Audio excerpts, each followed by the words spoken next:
I heard what Spice was planning to do. And maybe it's what's in a name. Maybe it's what's in a name. That's what I thought. Because I honestly think somebody like her, in other words, let's not fool ourselves. What's happening in the schools? Not pretty.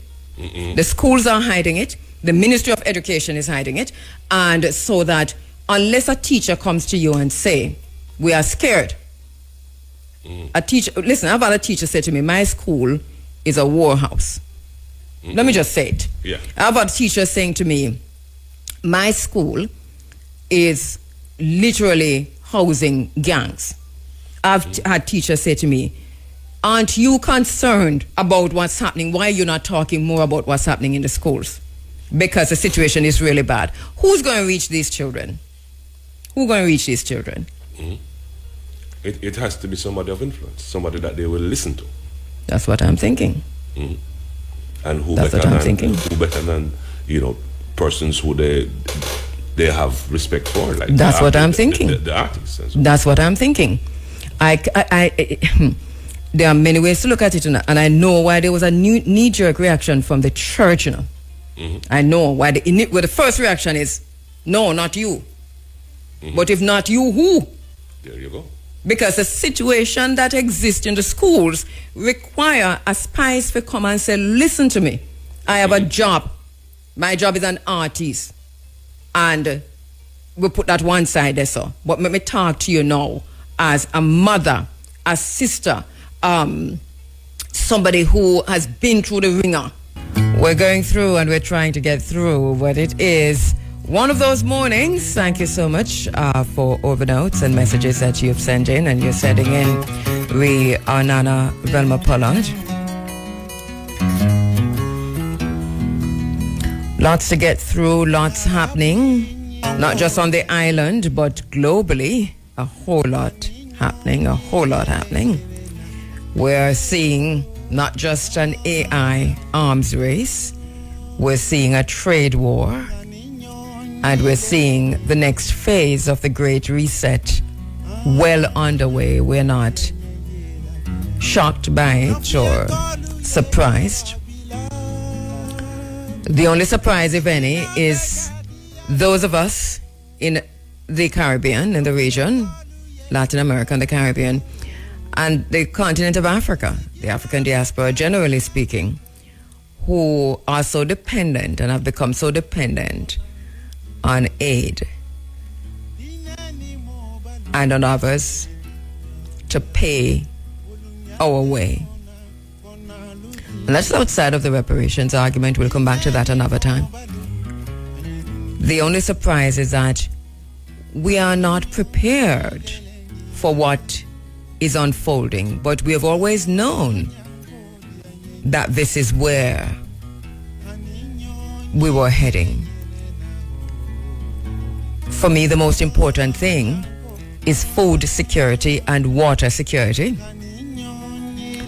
And once we've got that locked in, then everything else is secondary. The problem, though, is that we are woefully unprepared. We're in such a bad way that we must be frightened. We must be afraid, very afraid. And as we're waking up this morning hearing that the United States has slapped tariffs on Mexico and Canada, and to a lesser extent China, and that Canada has already retaliated with its own tariffs, and it's descending into something that, if it continues along that trajectory, is going to be catastrophic for Canada, for the US too. But then you have to ask yourself, who benefits from these tariffs being slapped, that the US is slapping on Canada, Mexico, and to a much lesser extent, China. For us deep thinkers, we see the play, we understand the play, and we can talk about it another time. But ask yourself, who benefits? what are tariffs? Do we understand tariffs? Do we understand what it means when we have the 25% tariff being slapped on Mexico and China, Mexico and Canada, and Canada slapping back with 25, and the provinces slapping back with their own tariffs on liquor and ban on liquor from red states? That's a whole trade war happening there that can only benefit China.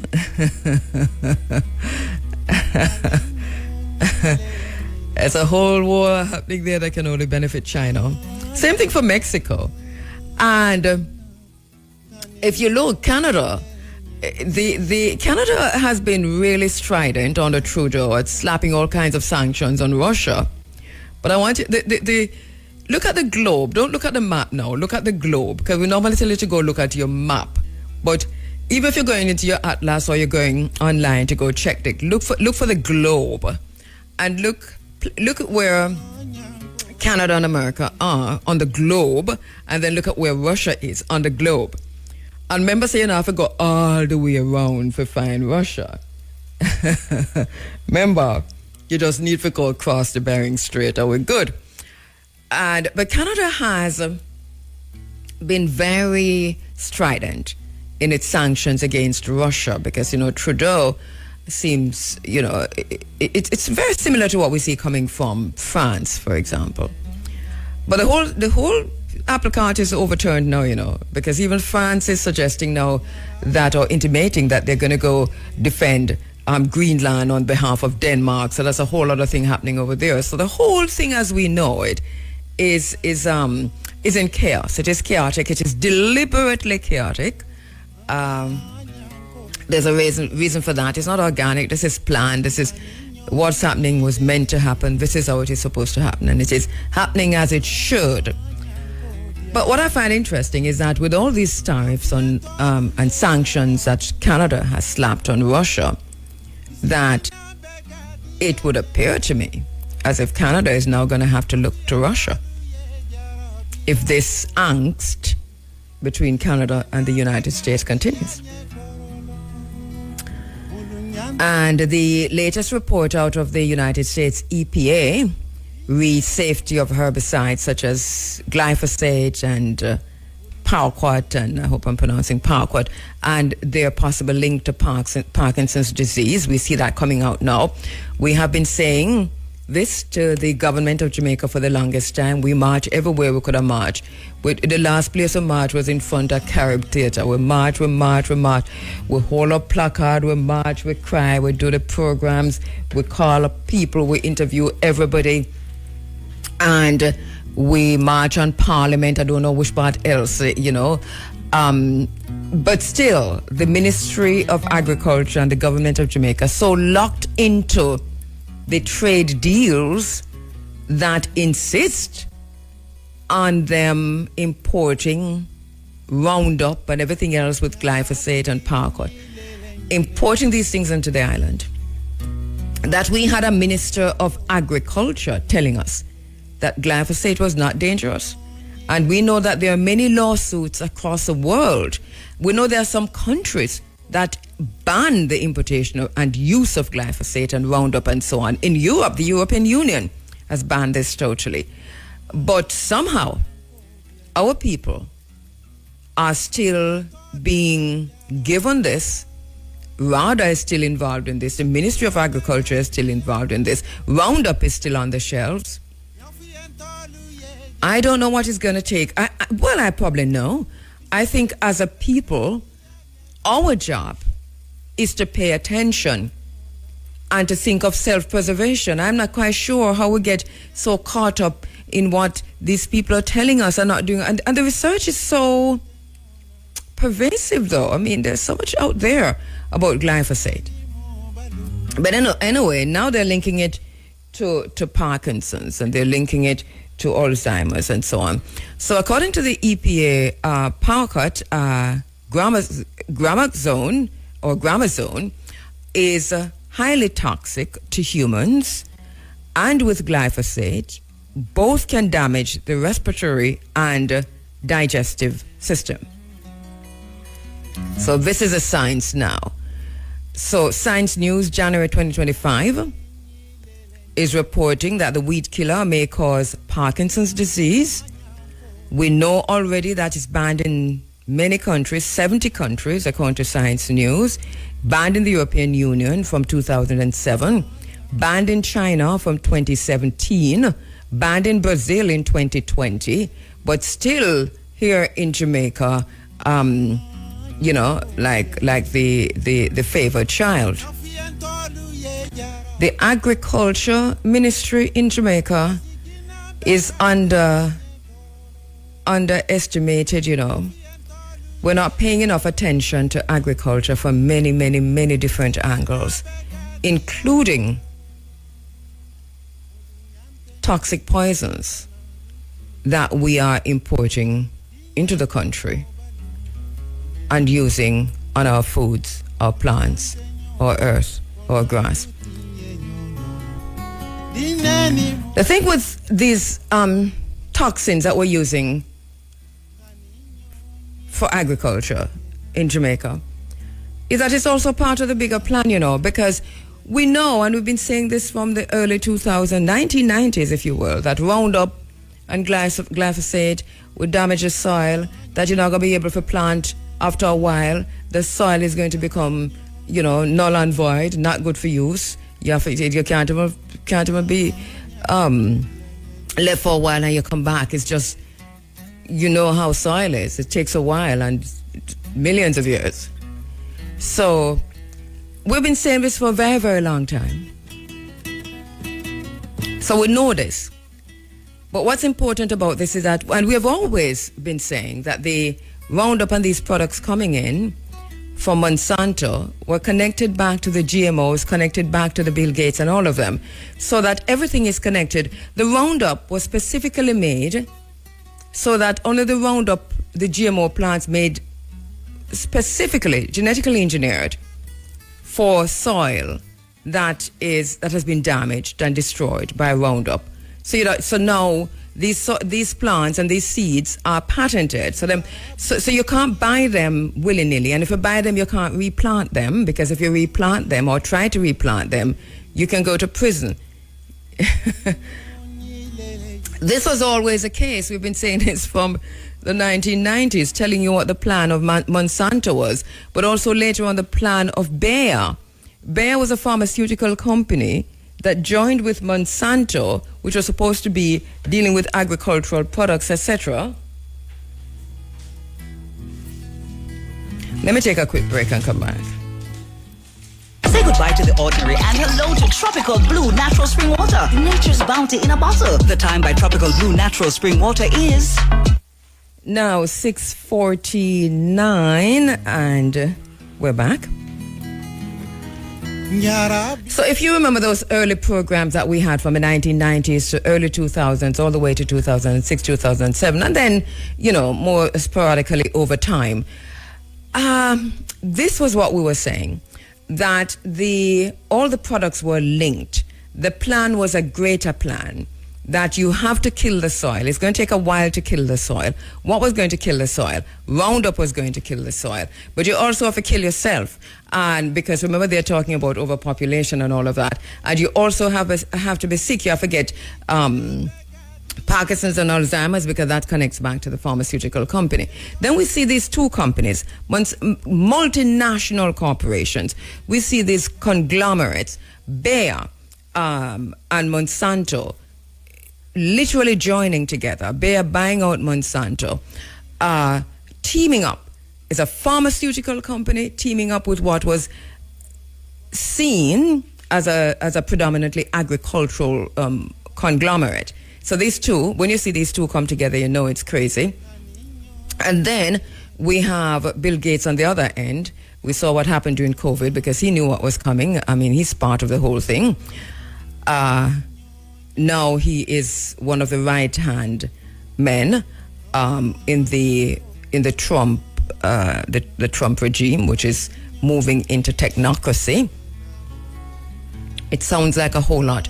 To me, it is very simple, and I hope that I'm articulating it so that you're understanding what we're saying.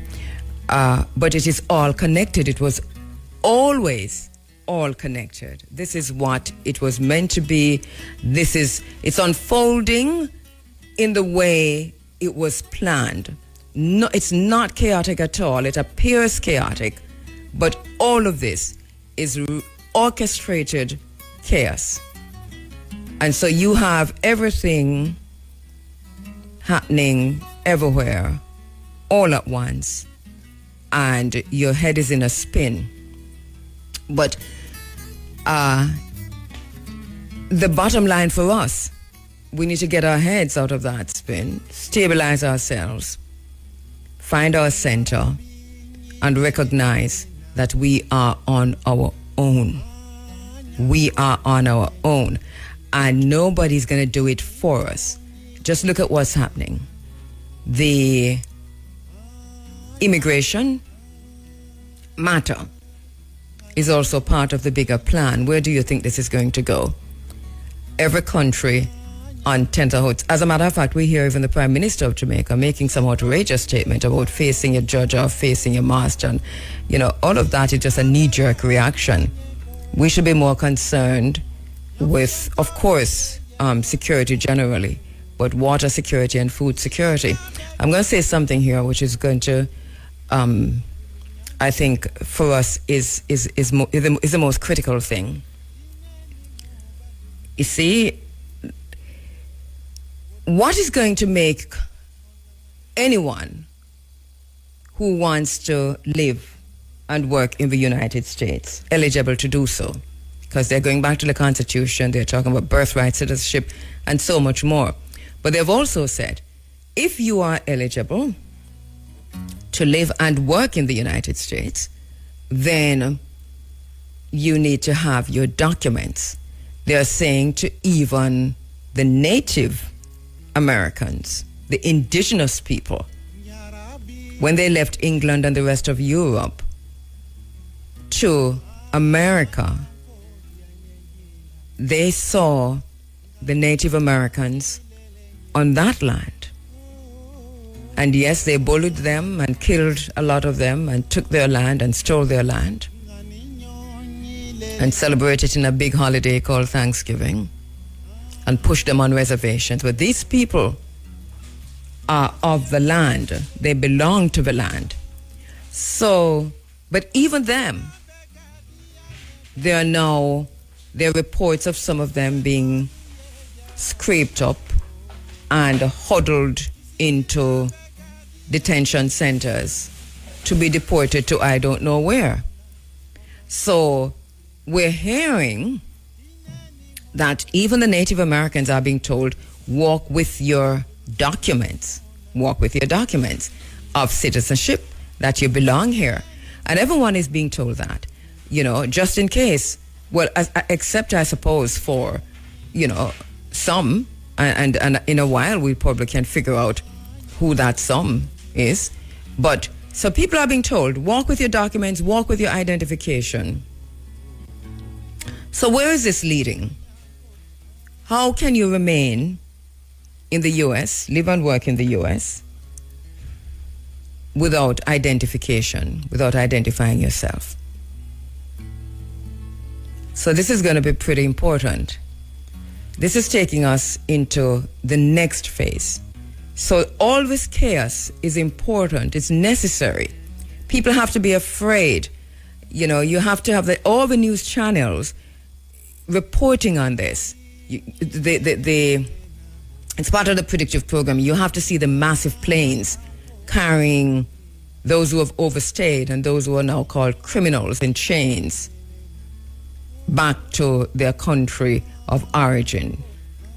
And so Jamaica, obviously one of that, and we're told that we're to expect, planes coming in with Jamaicans who might have been in prison. One thing we know is that that's an ongoing situation. The deportation planes coming from the UK and the US, that hadn't stopped. That's an ongoing situation. But now we're hearing there are other planes that will come as part of this immigration policy. So the question is, now people are going to have to identify who they are. The same thing is happening in the UK. A very similar thing is happening in the UK. It started with Brexit. It's just, on the back of what's happening in America now, kind of escalating. But, yeah, and we see that in other parts of Europe. So why this is important is that, from my understanding, what that is setting the table for is for the digital IDs. The digital IDs. And, it's going to be, I suppose, various ways in which you can get this digital IDs. So it's going to be biometrics. But biometrics is also part of the Great Reset. It is part of the technocracy and its evil twin, as would say, transhumanism. From the minute they announced or took COVID, which anyway, so that's a whole other story. But from the minute we had this whole lockdown in that period when they talk about SARS-CoV-2, it was always part of the bigger plan. It was always the Great Reset. It was conceptualized by Klaus Schwab. It was articulated by King Charles when he was Prince Charles. It's been carried out as part of the World Economic Forum and the United Nations plan. So everything that is happening is what was meant to happen. So nothing is strange, nothing is shocking. It's from one to the other. Biden passed the baton to Trump. It's the very same thing. It looks different, but it's the same thing. It's part of the wider plan. And I want to come back to Jamaica now to say that what our responsibility becomes survival, self-preservation. And the first thing you need is water, and the second thing is food. But if you look, there's also a trade war that might escalate into something else that is happening between the United States and China. So do not ignore that. And so this whole talk about Panama is an interesting conversation that's ongoing about Panama.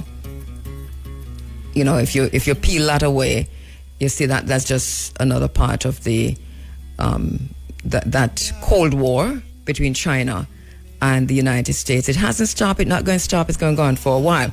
Now, in the Caribbean, people are talking about Jamaica and all of that, but do not forget the Caribbean Basin Security Initiative. The Caribbean waters is owned by the United States.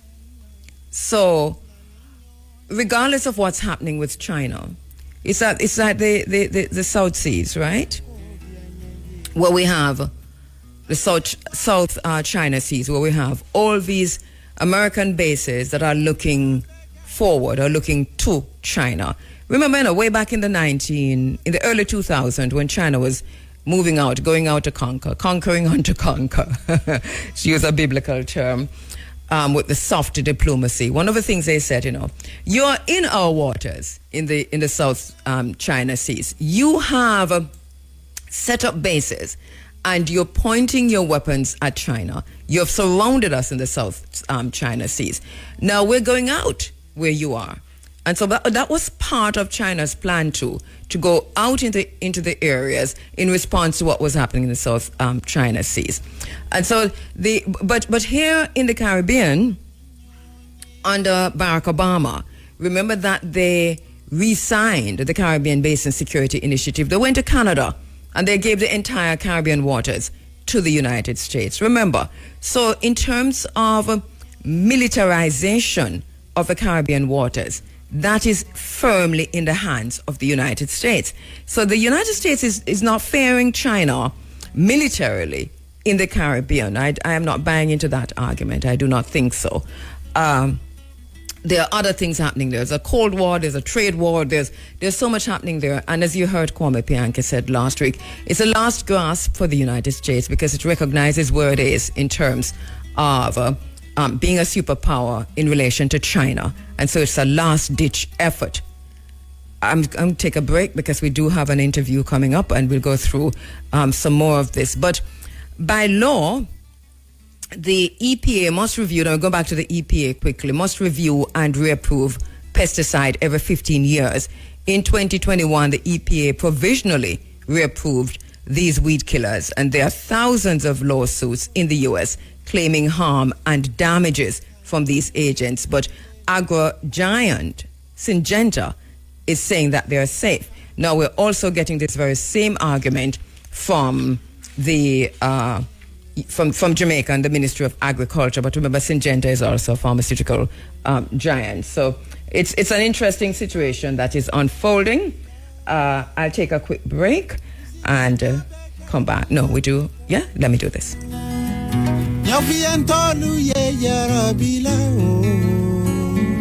All right, so I think we do have time to go through this quickly to say that the herbicides are still being used in Jamaica. The toxic Roundup and all the others, the pesticides are still being used in Jamaica.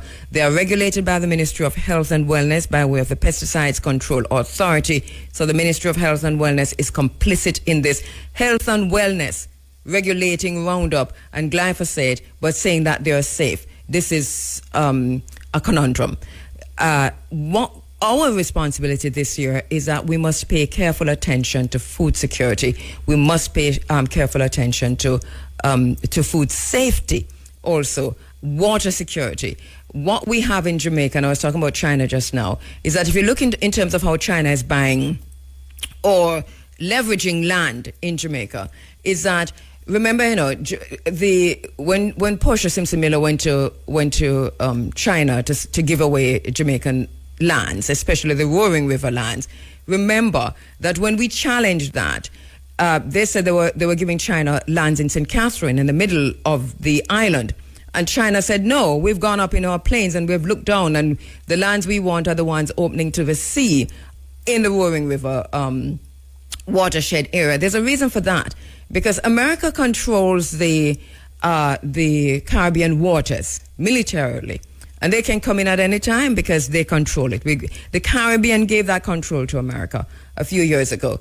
So we have the militarization of the Caribbean waters. But interestingly enough, China, if you look at where China is situating itself across the island, it is on the coastline. It is looking out to the sea, and it is locking off the ocean, the coastline, from Jamaicans. So there's no way that you can enter these spaces. And they're in their own way. This is part of the militarization of the oceans, the militarization of the sea on China's part, because China is leveraging its own safety and security. It understands that it is fighting America. It had this information before it got into the Caribbean, which was how to protect itself from the United States in the way that they are doing in the South China Sea. So it's a very similar thing here. This is basically the bottom line. Push come to shove, we have no access to the waters, no access to the ocean, because this all goes back to what is military. All right, I do have to go to the phone lines. To my first very special guest online. So we're standing by for that. Let me know when you have our sister Nana Abena Grace James, who we're standing by for. She is the managing director and CEO of Merita Technologies. She is her training and experience has been in business and human resource management. And she's a former member of a CFTA, a Canadian grassroots movement that advocated for the shutting down of a racist exhibit about Africa at the Royal Ontario Museum.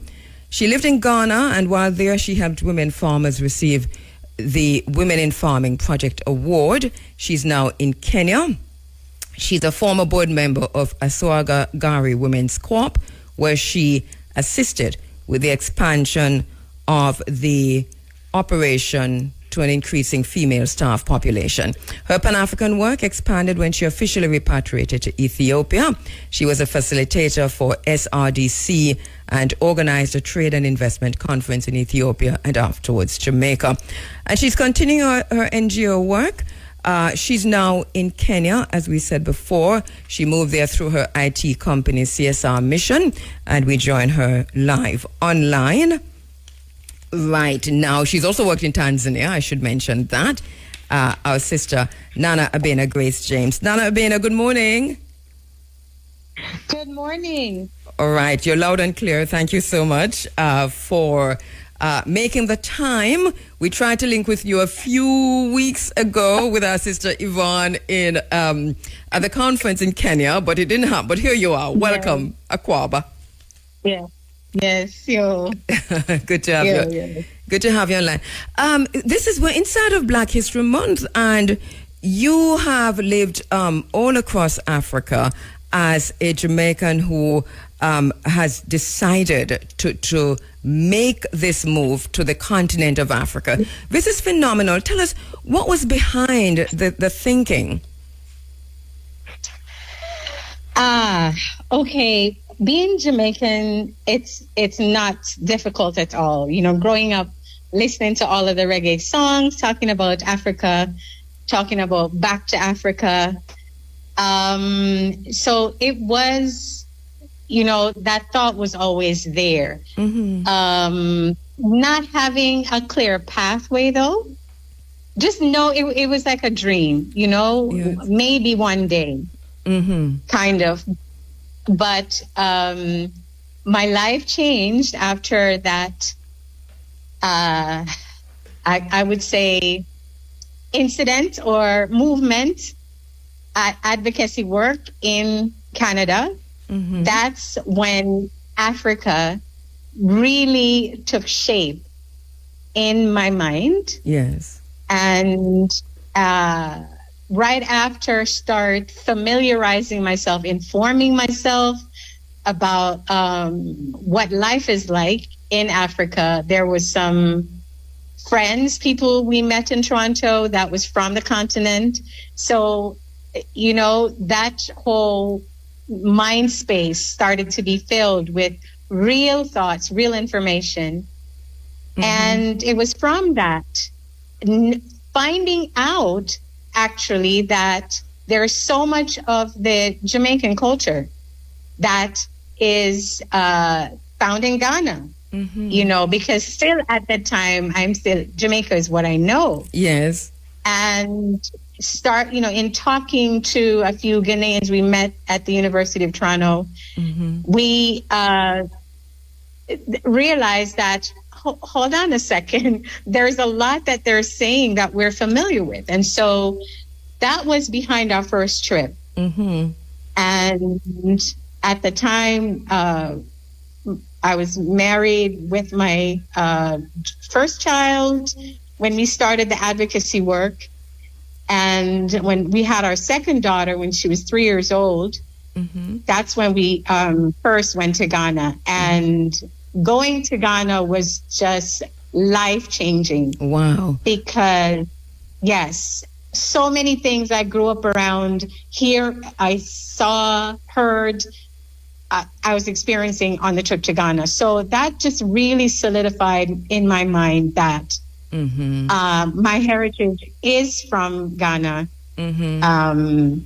And then it just moved my soul. And I thought, okay, this is where I will be repatriating to. Right. But you've moved across the continent since then. Yes.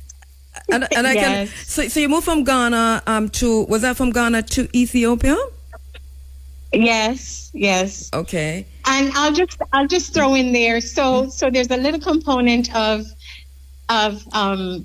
what I like to do. I love to travel. I love to learn things, and I love to experience authentic cultures.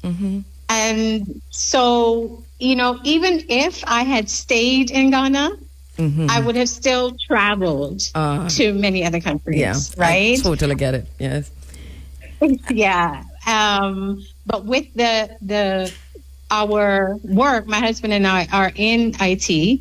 We have our own software development company. So that helps a lot, you know, because I tell people all the time, if I was probably a doctor or, you know, a teacher, my travel would be limited to vacation time. But because of the IT part, I can work from the beach, you know, once I can connect to the internet. Yes. So that was also the other thing that helped the moving around, and then just really loving and wanting to experience Africa. So, yeah. On a visit to Ethiopia, we decided to stay. How long did you stay in both, in Ghana and Ethiopia?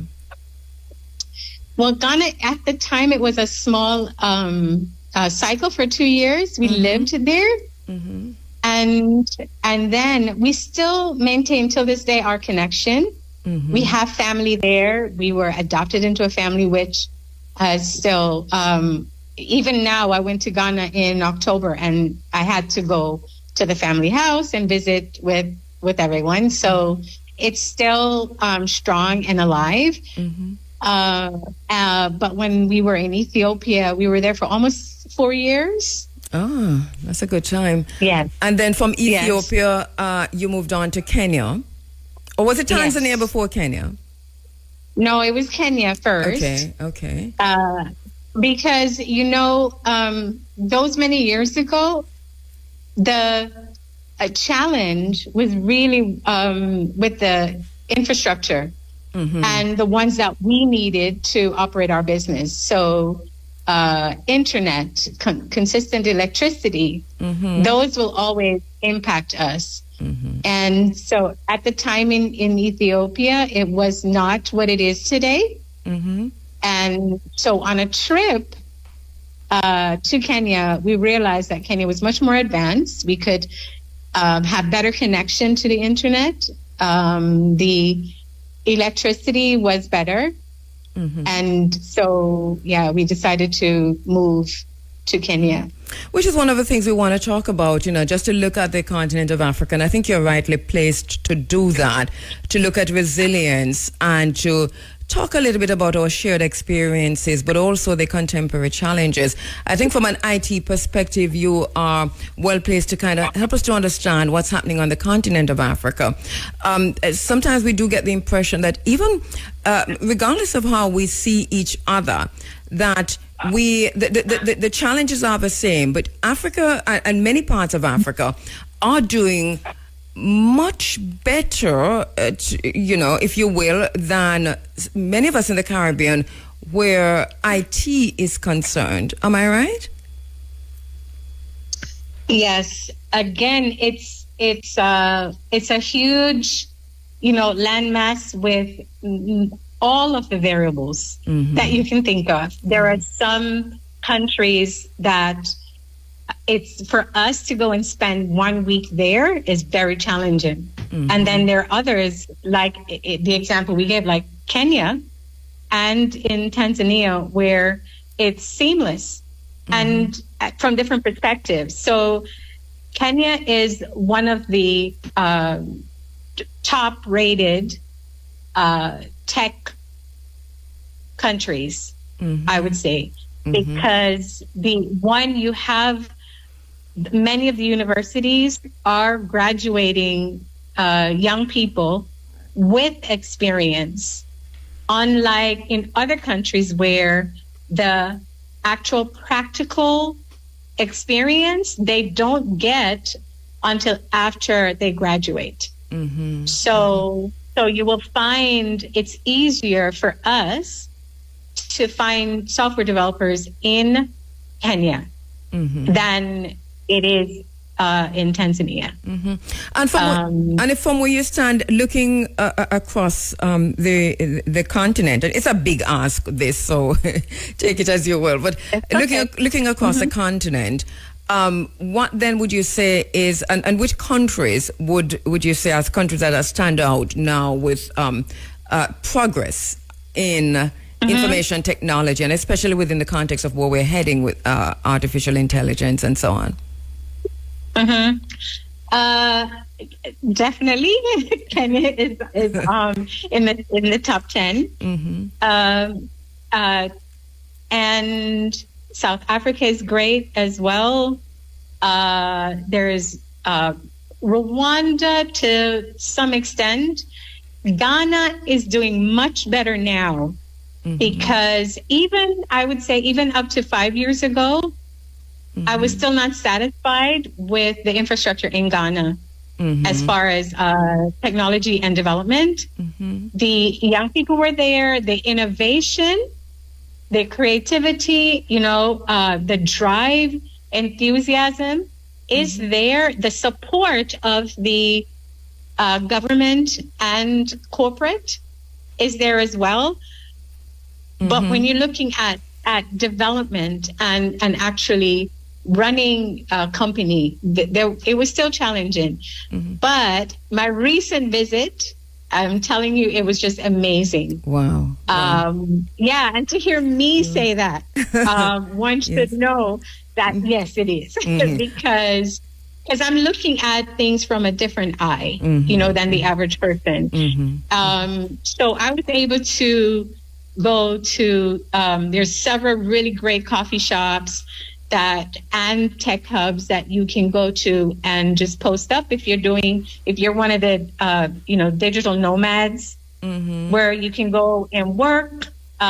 Some of the areas you don't get a great signal, but there are now more players in the, as a provider.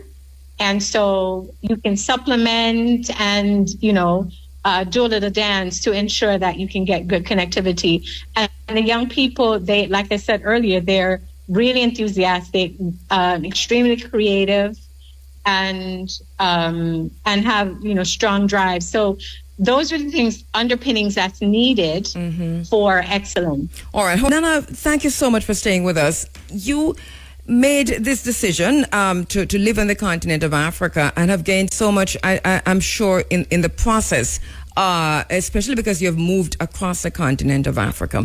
For a Jamaican living or making that decision, what are some of the challenges that you faced? And do you think that these, to what extent have the country that you've been to, managed to fix, if you will, some of these challenges for diasporans returning to the continent over time? Okay. So, challenges. Let me start first with the pluses, though. Yes. Yes. And this is my honest and fair assessment. Being Jamaican is a major plus. Coming from the Caribbean, a plus. Because there's so much that is similar to what we've grown up around, what we've known in the Caribbean, that we find in many of the countries across the continent. So, you'll have your Kingston, right? Yes. Busy, metropolitan, happening, the uptown and the downtown. You have that. And then of course you'll have your Oterias. That's kind of where, Dar es Salaam, where you can find me most of the time. It's similar. Yes. It's similar to that. I'm 7 minutes walk to the beach. And then, you'll have your area, like there's areas like going up Blue Mountain, where it's mountainous, it's cold. Nairobi is actually very cold, much more than we expect. So there is this, you can go from the beach up into the mountain. Yes. And then just the culture, we have experienced light gone, and we know when light gone, we know what to do. That's right. Of so course, unlike the African descendants who are coming out, maybe even first or second generation coming out of the UK, Europe, out of the US, this is something that they're not familiar with. Right. And so the organization that I'm the chairperson for, we help the historic diaspora, which is the sector of the African diaspora that we fit under.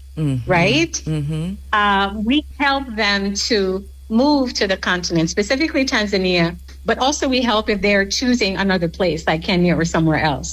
So we help them to relocate. We help them to prepare to come when they get here, to navigate the system because it's different, right? And then to settle in. And then the organization has several projects that once they're settled and ready to contribute to the neighborhood, community, or the country, we also have mechanisms for them to do that. So, and how important is it then to understand that, because I do know that, because we have this connection to Africa and we've experienced this many, many times, where persons go in and you expect to fit right in. But how important is it to understand and to know beforehand, if not, to be guided once you're there, that, this is another country, the system is different, the culture is also different, and there's a need to be able to understand what's happening, but to live there. Because sometimes we hear that Africa will chew you up and spit you out, Yes. Yeah. We've heard that, and I've experienced it. Again, the organization is open to people coming from U.S., UK, Canada, and the Caribbean. So we not just me personally, because my life has gone a particular path for many reasons. Yes. I am married to a Jamaican man, so our family has that commonality, and that centers us, and we both are Pan-African. So not just looking at my personal life, but the people that I've served and their experience. You can so based on and the food and how we talk and how we relate to each other. I find that those from the Caribbean, especially Jamaica, whether it's East or West Africa, that transition is much easier. Yes. However, there is still differences, even differences between East and West Africa, that one should know when you are choosing to repatriate. If you, to use one of the analogies my husband uses is, if you want slow and steady, right? It's East Africa. If you look, he looks at sports, and so when you're looking at athletics, East Africa has the long distance runners, right? The best in the world. And so things are a bit slower on the East side. There are some countries that pay more attention to the ethnic groups. So there's a difference between even Kenya and Tanzania. Tanzania tries and does a very good job at, let's say, going around those lines between ethnic groups. There is a plus and minus to doing it that way. But then you look at Kenya, who highlights theirs. And so you find if living in Kenya, if you tell me somebody's name, if I meet someone on the road and they say they're Kenyan and they give me their name, it's very likely that I can guess which ethnic group they're from. Okay. Because so there's distinction in even the way they speak, the way they are, the language, certain things within a country based on ethnic groups. So there are some, you can't know everything, but there's some general things that you should know, and it is advisable to do your research. It is advisable to visit for about minimum 2 weeks, do a 2-week visit before you actually pack up and leave. Also look out and vet for, organizations that have proven their work or can prove their work. Again, when you look at West Africa, now they're the fast ones, right? If you want something energetic and hot and spicy and fast, West Africa. So there's strong difference in, the Ghanaian culture, Nigeria. Yes. When you look at the athletes, that what my husband uses, or for me, the food. I tend to find food from West Africa is much more to our liking, especially those from the Caribbean, than East Africa.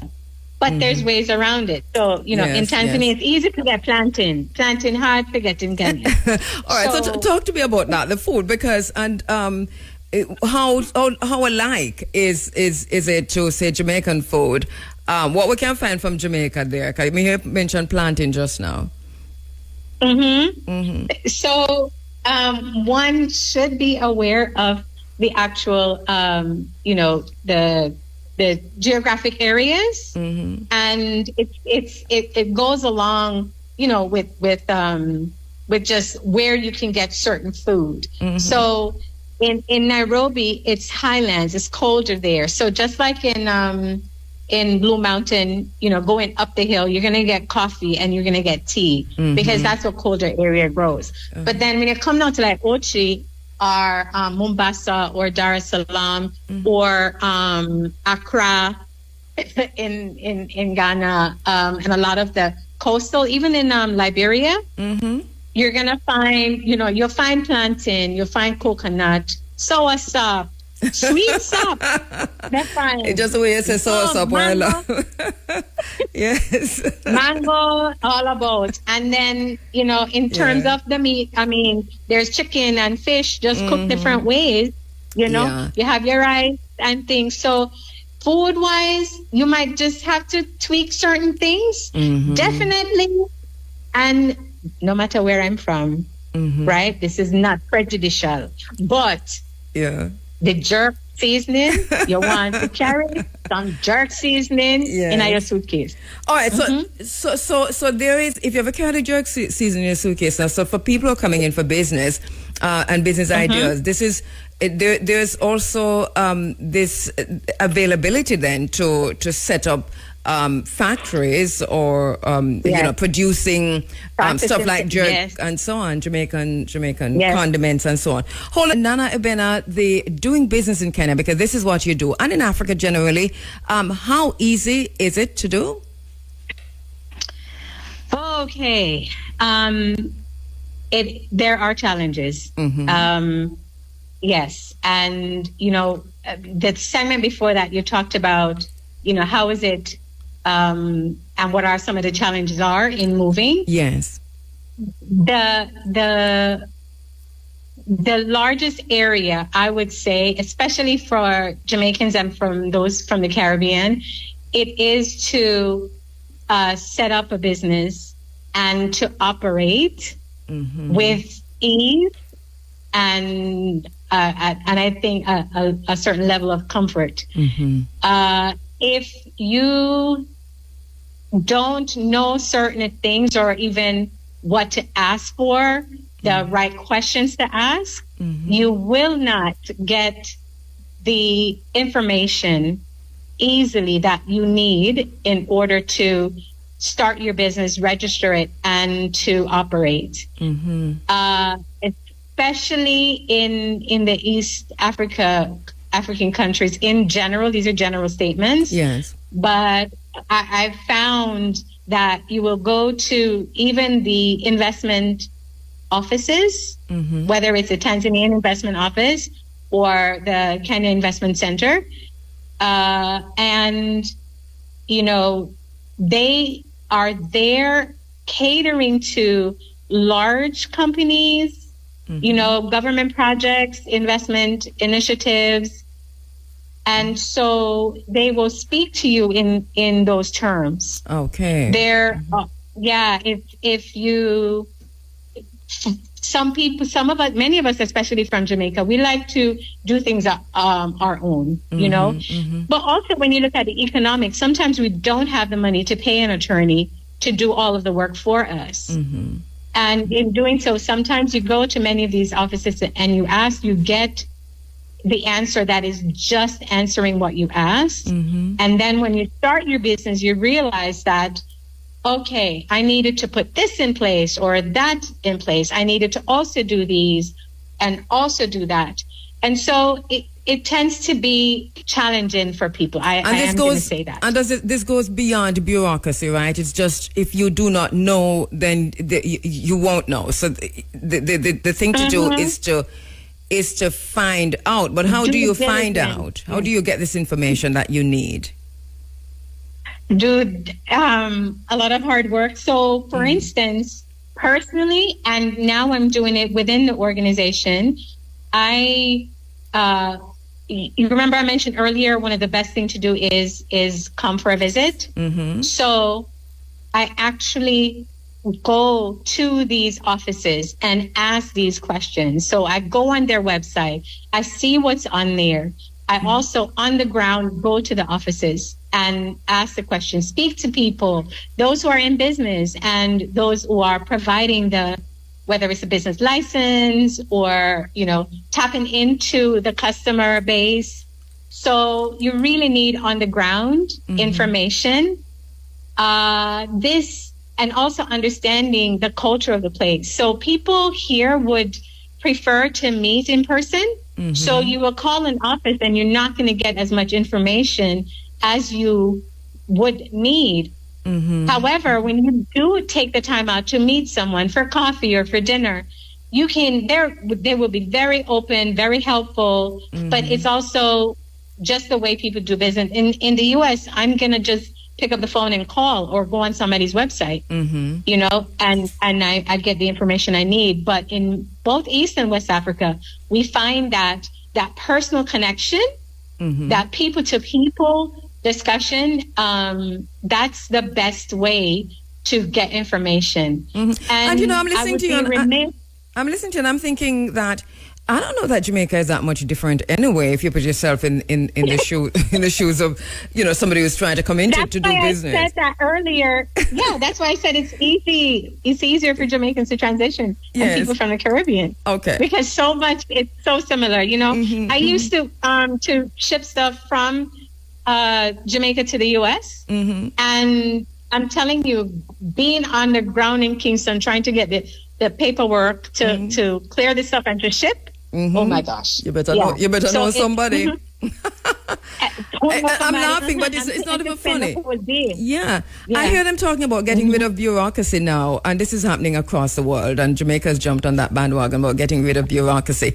I mean, it's a good idea, but then for whom is the question? Who you're getting rid of the bureaucracy for? And it's going to be harder for us to do business on the island, or for even returning residents to do business on the island. So I'm seeing a similarity there, as you pointed out earlier.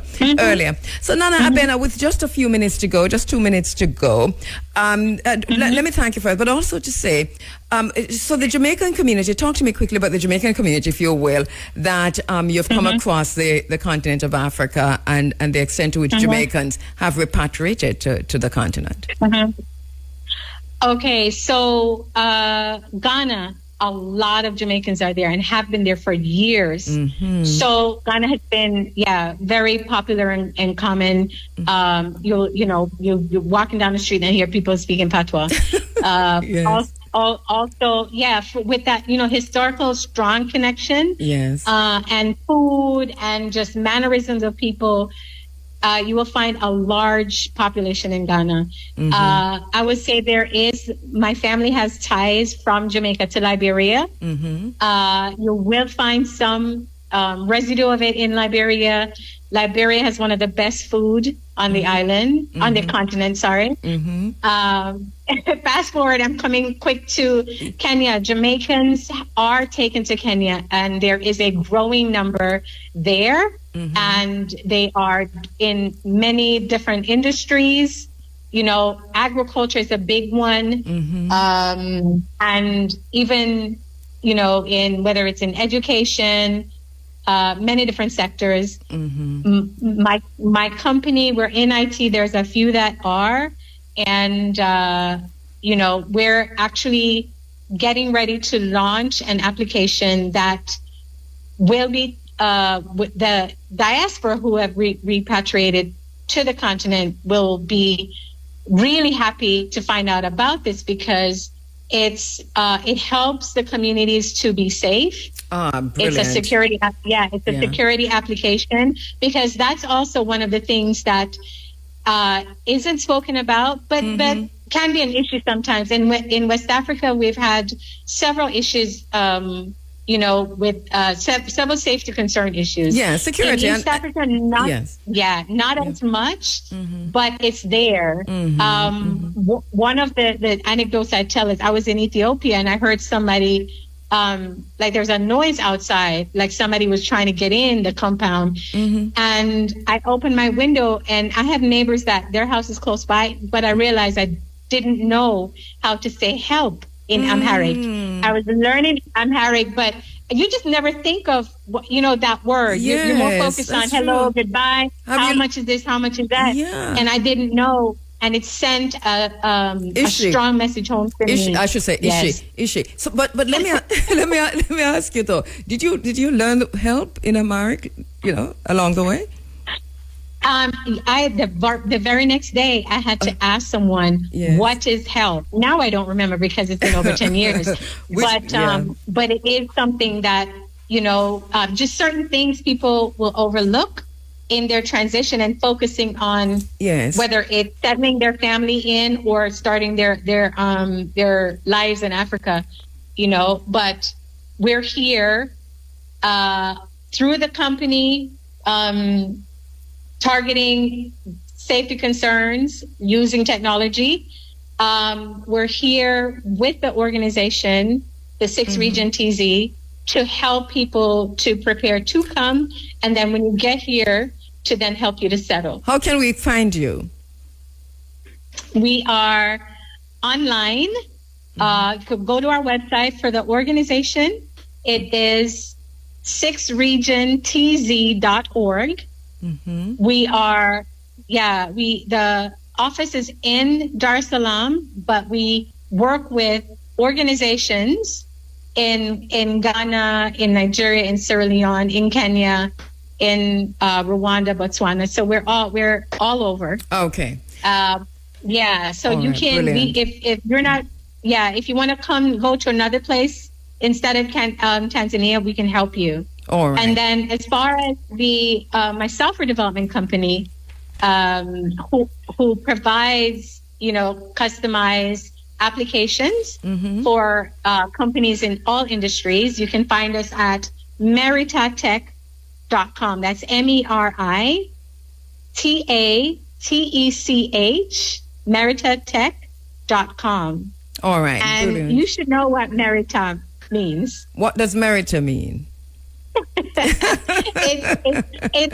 It's Kemetic. It's Meri, which is beloved land. Of course. Thank you so much, my sister. Thank you so much.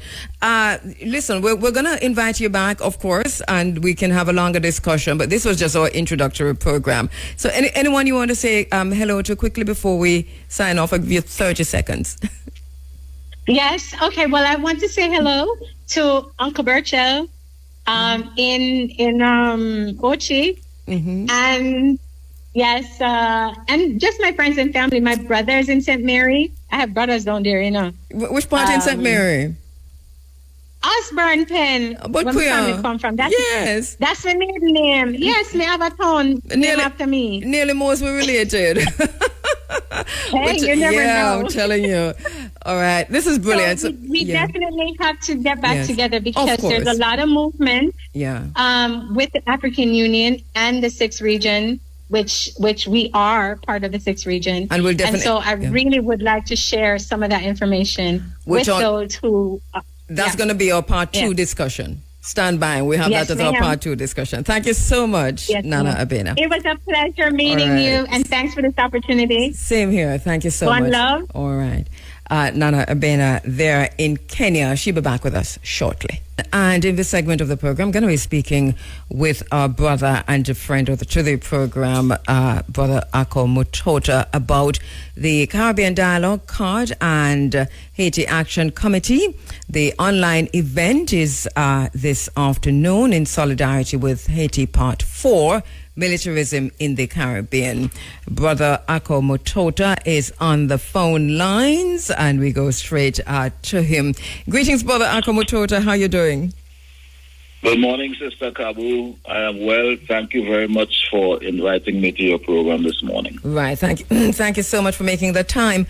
Interestingly enough, we were talking about the militarization of the Caribbean waters this morning within the context of the South China Seas, what's happening there, how China went out and acquired and is in the process of acquiring this coastal lands all across the Caribbean, locking those coastal lands off from Jamaicans and from other Caribbean people, making these into private properties, but literally in charge of the coastlines, in charge of the seas, while the Caribbean waters itself is militarized by the United States. It was in Trinidad and Tobago, your country, that they had that big meeting, wasn't it, Brother Akko, a few years ago? The Caribbean Basin Security Initiative, when they strengthened that. Don't know if you recall. Do you remember that? Yes. And in fact, recently, there was what is called a SOFA Status of Forces Agreement signed in Trinidad just about a month ago with the U.S. Mm-hmm. And all of this was done without any consultation with the population. Additionally, the U.S. is building one of the largest embassies, I think, anywhere in the world in Trinidad at the moment. So we have a situation, and additionally, this there's also a SOFA Status of Forces Agreement signed with Guyana.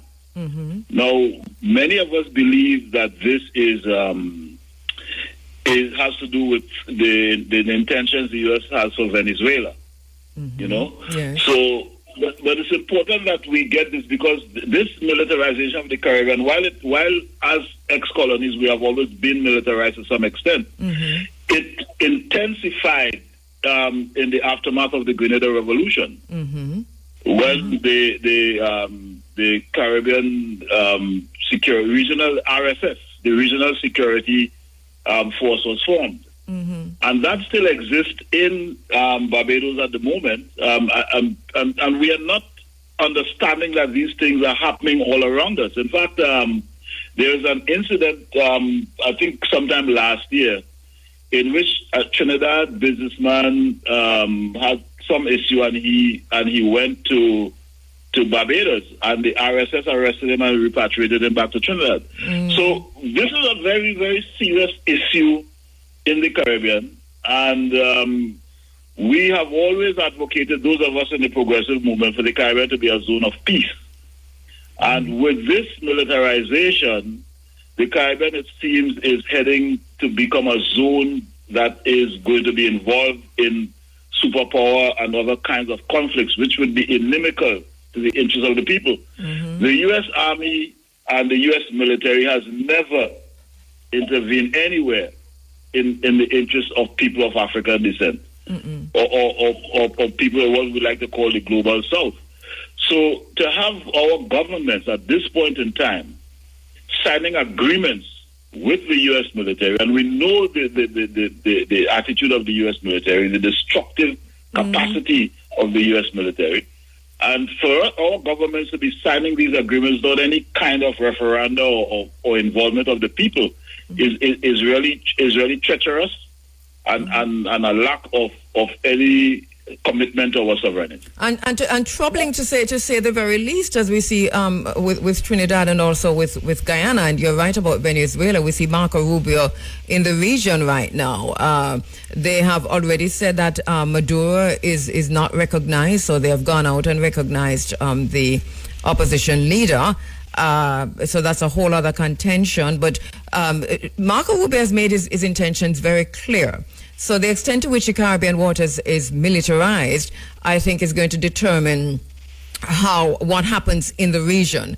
How serious is this, Brother Akko? We have just a few minutes before we go into you telling us about the event today. But how serious is what is unfolding or what is about to happen? How serious is that for Caribbean people? It's very serious. What some people may not recognize, we already had an occupation in Trinidad for a number of years. Mm-hmm. We had several military bases in Trinidad. In Chaguaramas on the southwest peninsula. We had in central Trinidad. We had on the southeast coast in my community of Guayagüari. And also, what a lot of people do not know also is that during World War II, the jungle training facility for several U.S. troops before they went into the Pacific was in Trinidad in an area called Manzanilla, where U.S. troops would be in the hills there training. But regarding the occupation, the elders who lived through that would tell you it was a very terrible time for Trinidad and Tobago. The Calypsonians, that Calypso Sparrow sang, some may recall, which became Rum and Coca-Cola thing. But there is this Calypso Sparrow sang about the Yankees gone and Sparrow take over. Now, it was alluding to the prostitution in Trinidad and Tobago that was facilitated by the presence of the U.S. military base. Elders would tell you that they would come into the city and they would brutalize people and engage in all kinds of violent acts, and then they could not be charged based on the agreements we had with the U.S. government. And this is what SOFA is, the State of Forces Agreement. It is a situation where your sovereignty does not exist once the U.S.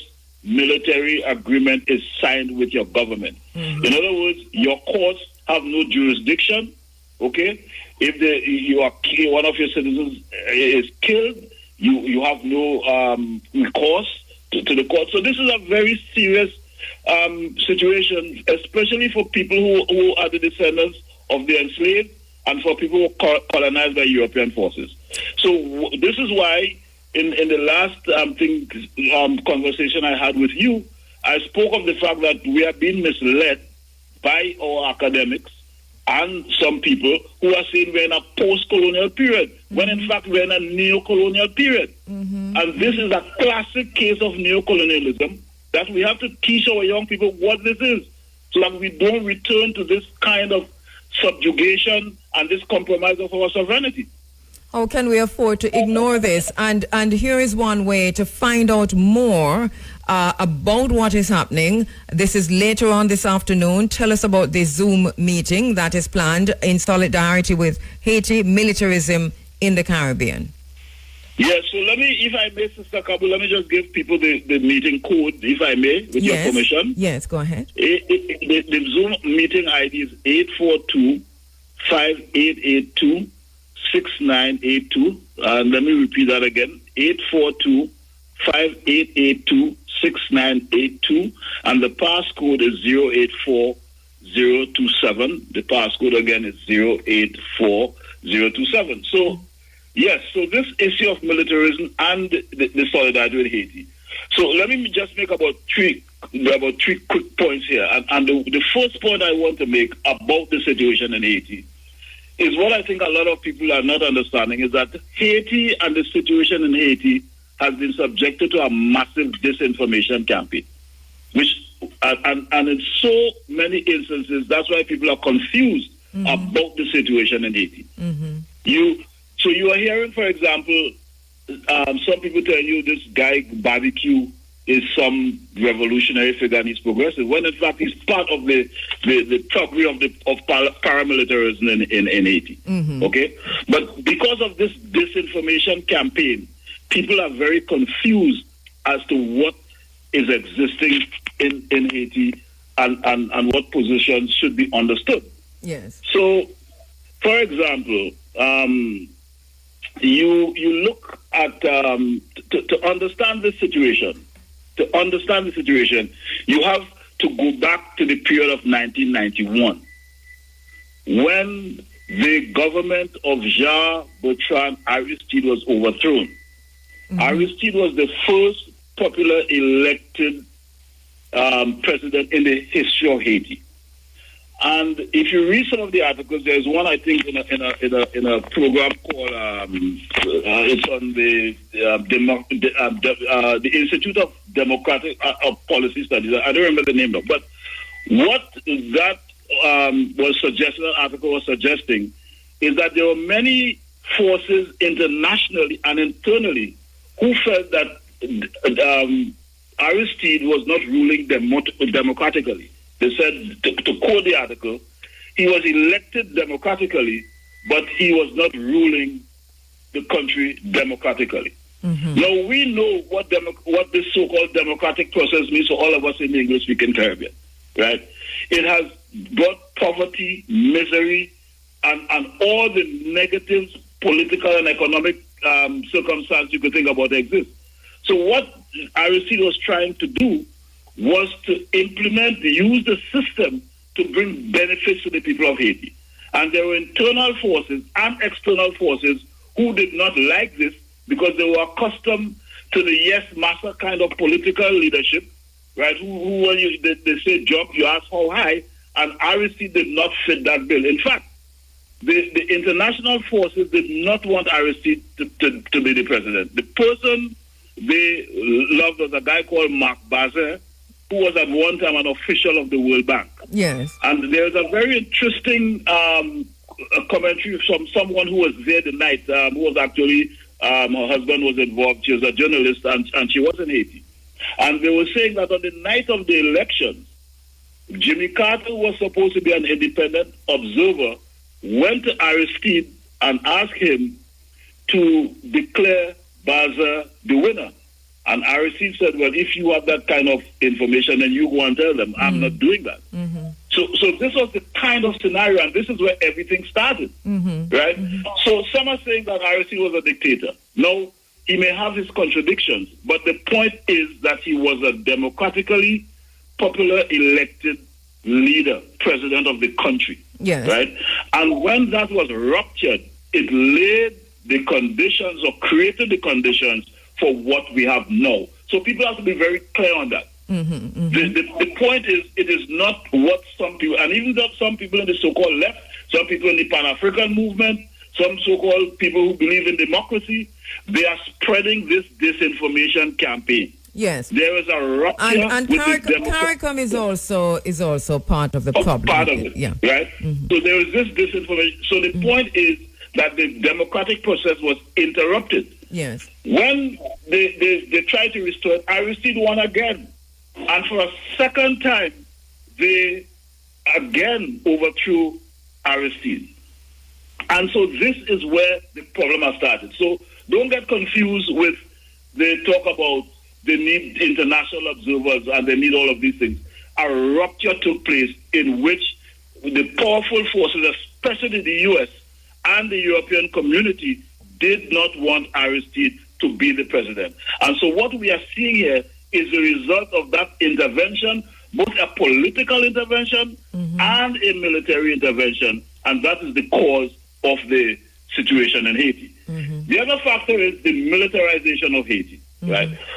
There are several attempts previously by the UN, again, to so-called solve the problem, and they brought in foreign military. One of the military they brought in was the Bangladeshis, I think, who spread cholera. I think cholera. Yeah, cholera. Yes, it was cholera, right? Because they were doing the stuff in the rivers and it poisoned the waters in Haiti, right? This time, knowing that the international community, right, and the progressive forces would not agree to this, they utilized the so-called Pan-African idea by bringing Kenyan troops into Haiti. Now, I remember when the African leaders met with the Caribbean leaders in the Caribbean, I was very concerned. I think during the pandemic, they had an online meeting. I was very concerned because my view is that the current leaders in Africa, with the exception of those in the Sahel, and the current Caribbean leaders have no likeness or love or interest in anything Pan-African. That is they so. These things when it is convenient. Yeah. So it is all wrapped up in the funding industrial complex. It's all wrapped up in the aid. So they sit down and they do this for the money. It's a kind of a begging situation, bowl begging, and they will sell each other out for the money. And this is basically what that meeting in Kingston was recently. That saw Exactly. It is what I call the mendicant mentality. Yes. Where we are always begging somebody to fund our struggle. You know, as Jose Marti so rightly put it, freedom is not begged for, it is seized. You don't go begging people to give you your freedom. You take your freedom. Yeah. And what's interesting now, these very same Caribbean countries, including what's happening there in Haiti, with the latest policy decision, because it is by the new administration in the U.S. To withhold funding. This people are falling over themselves. We saw the former Kenyan Prime Minister saying, "But why are you falling over yourselves? This is a chance now to do for self." But we see the withholding of aid obviously is going to affect almost everything. The only country that the aid isn't withheld from is countries. It's Israel and Egypt. Nothing to do with the Caribbean countries. Yes. So where does that leave? Where does that leave all of this, including the militarism that we're talking about? A lot of that is tied to aid. The JCF, the army, a lot of our so-called military are dependent on U.S. aid. What happens now? Well, they're going to continue to fund it. The things that matter to them, they will fund it. They are going to cut off some things like the World Health Organization funding and so on. But when it comes to the military funding, that is an endless pit. They are going to fund it. You know, because what has happened is that the United States, while it masquerades as a democracy, is more what some people call the national security state. And this is the model we are following, right, in the Caribbean here. So we are talking about democracy as if democracy is voting every 5 years. But democracy is much more than that. Yes. And so what is evolving in the Caribbean, and we always have this way of imitating and bastardizing things. So we are involving a distorted concept of the national security state. You know, and this collaboration through this status of forces agreement is going to inflict hell on people in the Caribbean unless we organize ourselves and reverse these trends. You know, we have been sleeping in the Caribbean for too long.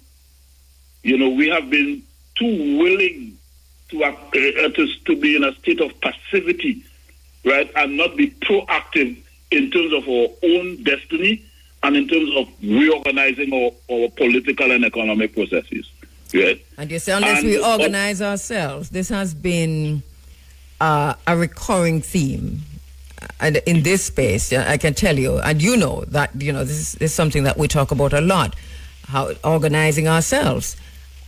But this has been a challenge for us in the Caribbean, much less individual countries. It is a challenge, Sister Cabo, simply because of the disinformation campaign. I don't think people realize how much, I mean, we unfortunately, we are not doing the kind of research and studies we should be doing. You would recall what was called the COINTELPRO program of the 1990s, okay? Which was a program established to undermine and disrupt progressive forces globally, targeted especially at the black movement in the U.S. and the civil rights movement in the U.S. Well, we have seen this thing gone on steroids. It is in the media. It is even our education system. An educator was telling me something. At one point in time in the CXC program, there was a course called the Haitian Revolution. And there was a funding agency that came to, I think, the university in Trinidad, the UA in Trinidad, right, offering funding for something. And one of the demands they made was that we remove, right, the study of the Haitian Revolution. So it is a way of making us not understand certain issues. So the disinformation campaign is not just about distorting information. It is also what you call what they omit, or what you call sins of omission. Yes. So all of these things we have to understand. I mean, there is a massive campaign of disinformation to facilitate ignorance and confusion so that we don't understand what our real condition is. So and so this is why we are having this session, so that people can get some idea of what is taking place, because Jeb Sprague, who wrote the book Militarization and its impact on democracy in Haiti, has done extensive research on this issue, not just in Haiti, but throughout the Caribbean. And he's one of the featured speaker this evening. He's one of the featured speakers. Paramilitarism and the assault on democracy in Haiti. This should be really good. Who are the others? Yes. The others are Maud Jean-Michel, who's a Haitian-born organizer in the U.S. and a radio host. Mm-hmm. And the other is an independent researcher called Corey Jukes, who was a former member of the security services in Trinidad, retired, and who has a lot of insight into the operations of these things relative to militarization. Mm-hmm. And I see we have a young man, Toivo Ashiki. He's an American of Namibian heritage. Actually, his father was one of the foreign minister for SWAPO at one point in time, and was in the government of SWAPO. So he's an activist scholar in the U.S. Mm-hmm. And so he'll be one of the contributors to the program to give an African perspective on this issue. And the time? The time is 5 p.m. Jamaica, 5 p.m. Eastern Standard Time. All right. And once again, if you give us a Zoom ID and the passcode. Yes, so let me just do that. The Zoom ID and passcode, the ID is 842-5882-6982. Let me repeat that again. 842-5882-6982 is the Zoom ID, and the passcode is 084027. Again, it's 084027. So that is the Zoom ID and passcode. And it's an online event. It's happening today at 5 o'clock Jamaica time in solidarity with Haiti Part 4, Militarism in the Caribbean. Please do not miss this. Thank you so much, Brother Akko. I'll see you later at 5 o'clock. Thank you, Sister Kabu. Thank you very much. All right, Brother Akko Mutota there. Once again, Caribbean Dialogue card. And Haiti Action Committee invites you to an online event in solidarity with Haiti Part 4, Militarism in the Caribbean. Featured speakers, Jeb Spargo, author of Paramilitarism and the Assault on Democracy in Haiti. Maud Jean-Michel, Haitian organizer for the diaspora community and a radio host. And Corey Gilks, independent researcher out of Trinidad and Tobago. And you heard there's going to be a special guest, Toivo Ashiki, scholar activist, professor Africana Studies, Ustadi Kadiri. All right, and it's today, Sunday, February 2, 5 o'clock on Zoom. Who said these words?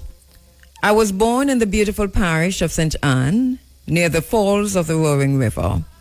I grew up with nature and drank much of her inspiration.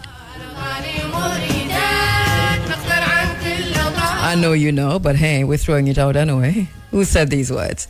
I was born in the beautiful parish of St. Anne, near the falls of the Roaring River.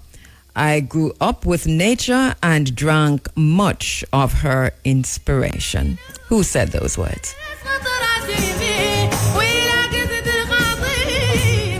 I have in my hands a St. Anne development order, and I keep asking this, and I've been asking this for a while.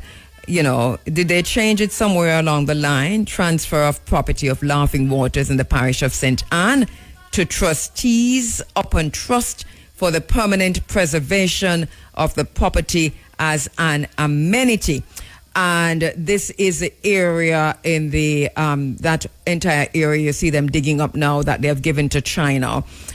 Somebody needs to take this up. I have been talking about this for a while. I'm not a lawyer. I just play one on radio. The transfer of the property of Laughing Waters in the parish of St. Anne to trustees upon trust for the permanent preservation of the property as an amenity. This transfer is made the 25th day of April 2000 between the Urban Development Corporation, a statutory corporation established under the established under and existing by virtue of the Urban Development Corporation Act, having its office at 12 Ocean Boulevard in the city of Kingston, hereinafter called the Grand Tour, of the one part and the designated officials of the organizations more particularly described in the first schedule hereto, and the grantor hereinafter called the trustees, which expression shall include their successors and assigns of the other part. And then it goes on to say, whereas a grantor desires to transfer the Laughing Waters property to the trustees upon trust for its permanent preservation as an amenity, and in particular to protect and preserve the beauty, character, ecology of the property, comprising buildings, land with landscaping as a tropical gardens, and beach, more particularly described in the fourth schedule, hereto for the benefit of the public generally, and especially the lessees, licensees, or the invitees of the grantor, with the powers and subject to the provision hereinafter declared and contained, etc., etc. I deliberately read that because it's all legalese, but end of the day, the trust property shall not in any circumstances be sold or mortgaged. That is in the transfer document. Now, the bottom line is, these are some, I'm of the view that the Roaring River property is part of this Laughing Waters, that entire piece of land. You can just stay where they're digging up now, all the way to where the Laughing Waters falls itself are. It's just walking distance. So I think one of the things that we need to find out, and I probably should pass this on to Jabem. We have been talking about this for years, actually, and I can say who gave it to me because we have already said that, but let me leave that for today. But this is a copy of a document.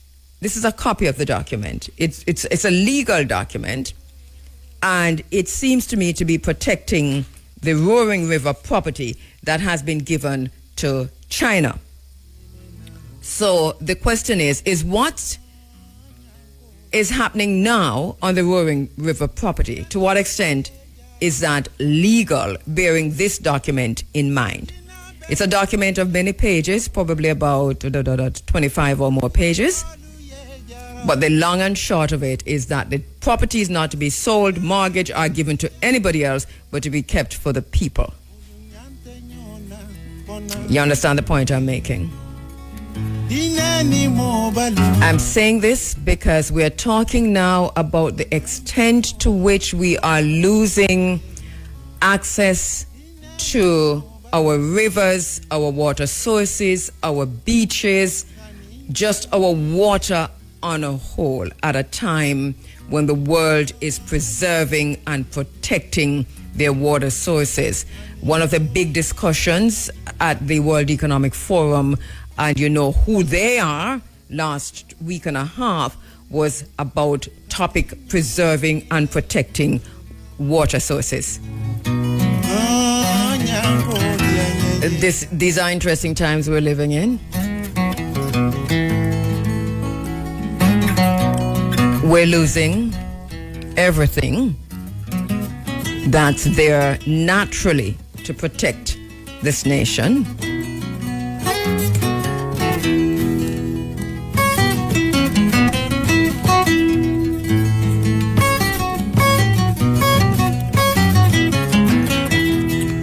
We're seeing the deportation orders in effect in the United States, and angst on all fronts.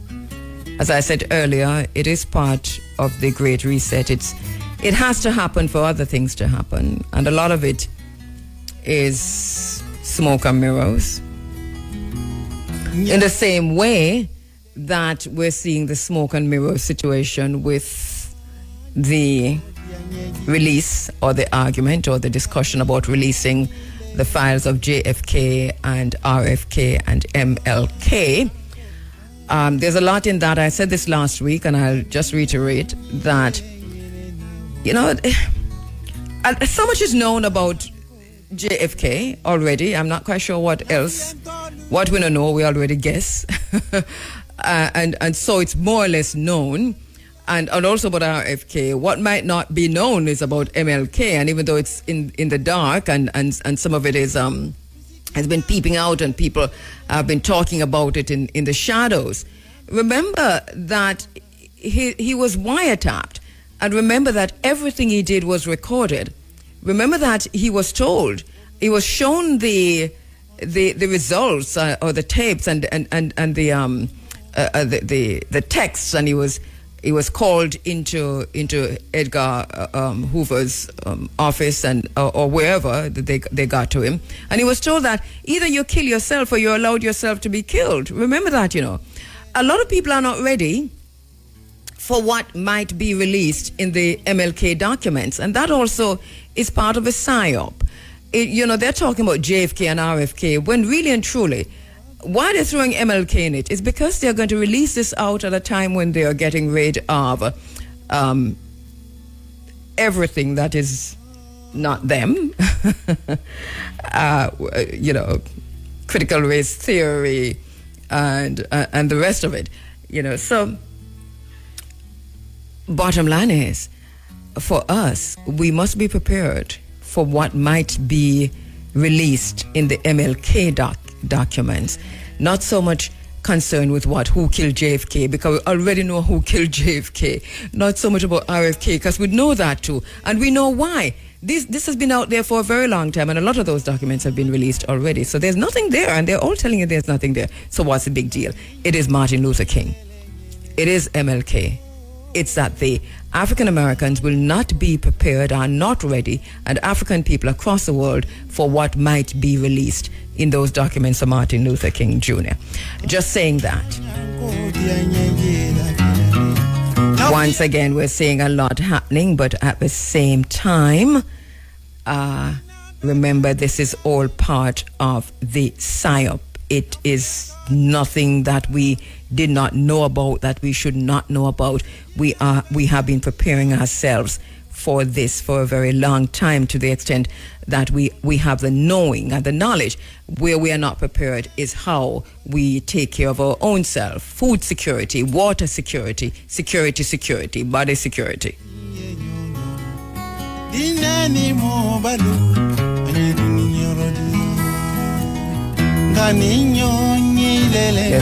There's a discussion in Africa now.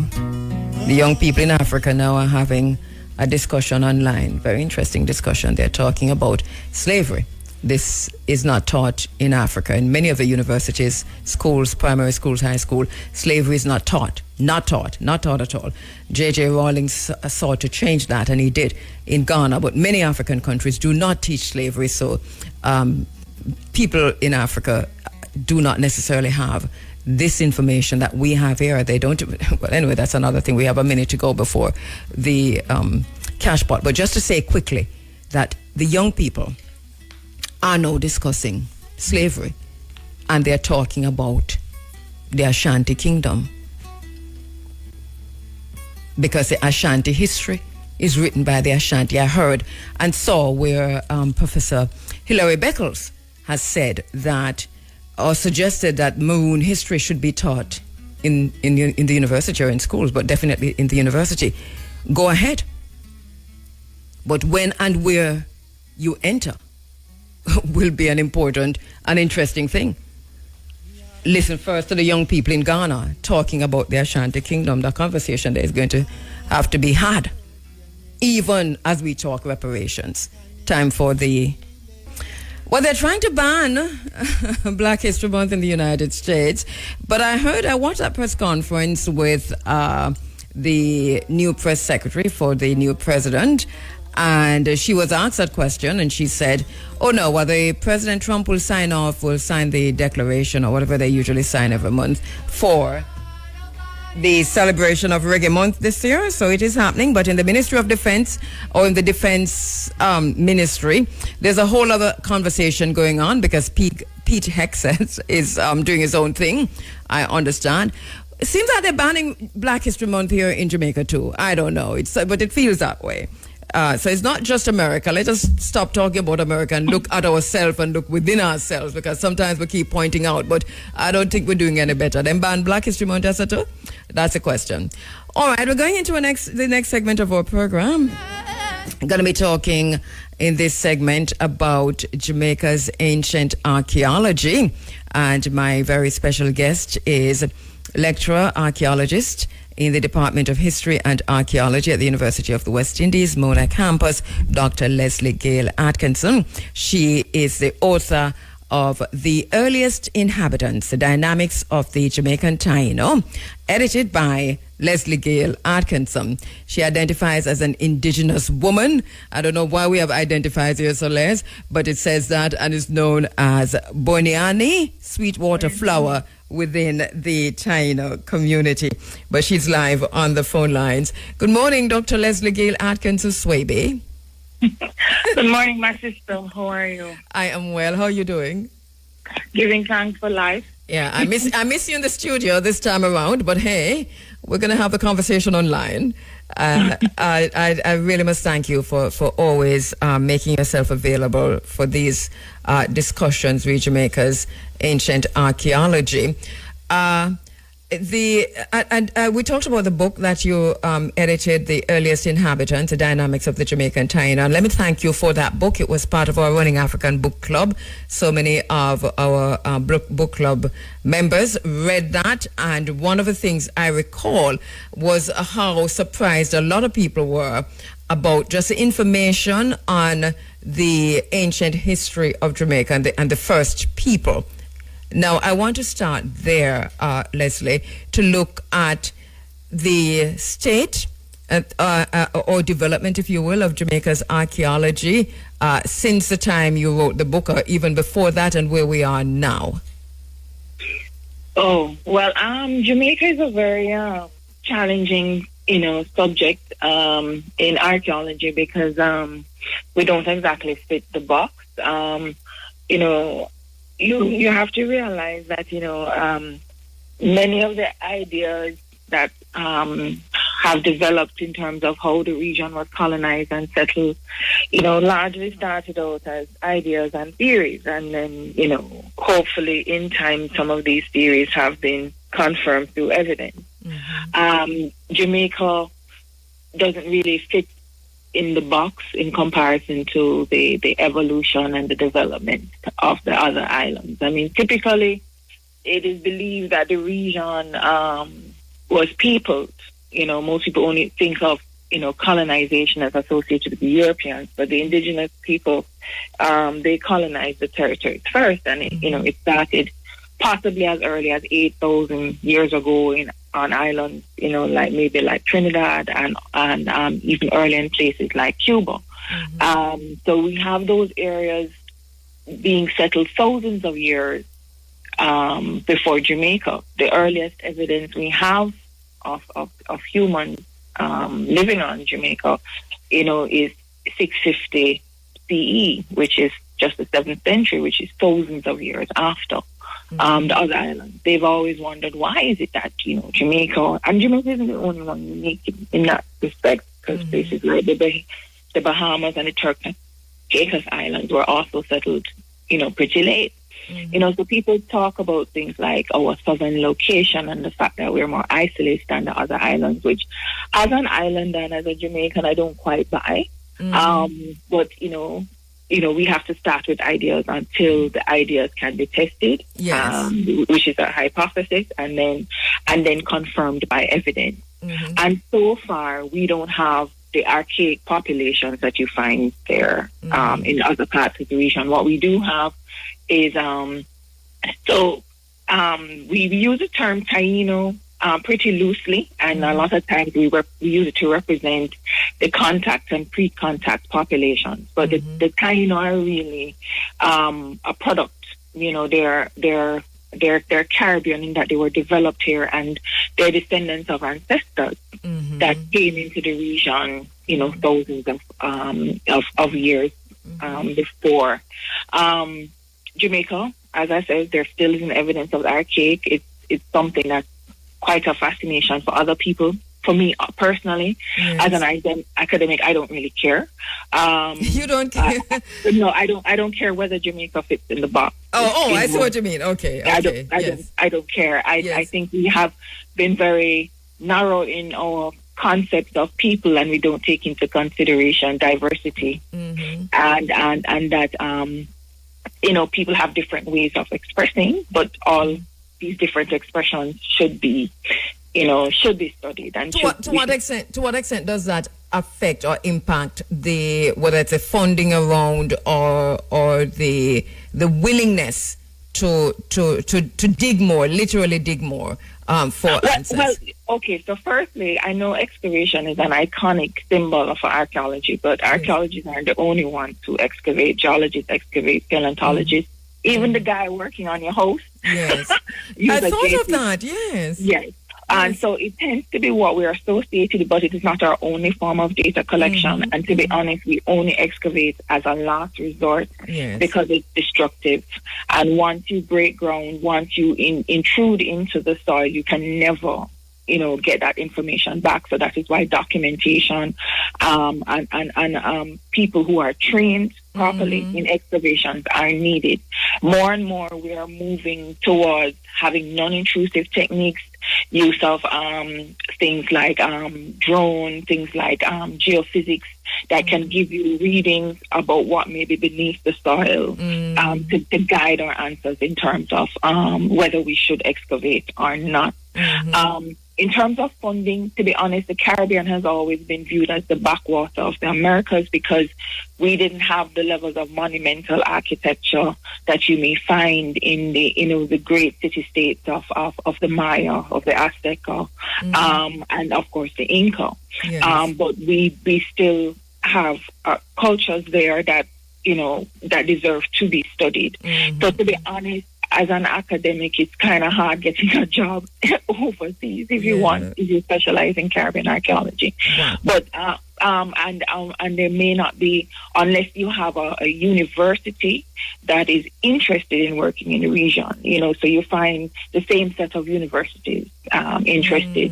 University like University of Florida, like Leiden out of the Netherlands, and so forth, based on their interest. I see the challenge. More and more academic projects are happening. So. All right. Hold for me, Leslie. Let me just take a quick break. Get more miles with the Ruby's Ultratech. Fuel the difference for peak performance and maximum savings. Drive more and save more. The time by Ruby's Ultratech is... Now 10 minutes going up to 9 o'clock. Leslie, our conversation is cut short because we have a live link from the JCDC's Reggae Month, launch of Reggae Month church service. So I apologize for that. We wanted a longer discussion, but we're going to go until about 10:10 or thereabouts. And my apologies, even to our listeners. All right, so let's talk then about the original people. How far back have we gone, and who were the first people? Were the first people that we have identified on the island through archaeology? So the first populations are associated with what is known as the Ostenoid group. Locally in Jamaica, they're referred to as redware because they're identified because they have a very bright red, beautifully glossed. It's not really gloss, it's really a burnish. Ceramics, very, very refined. Tend to use a lot of animal imagery, especially turtles. So they believe they came from Puerto Rico. That's a general consensus, but that is, is being challenged. Because in archaeology, we have a thing called type site. Yes. So type site is the first place where you find a particular group of artifacts that you think is associated with a particular culture.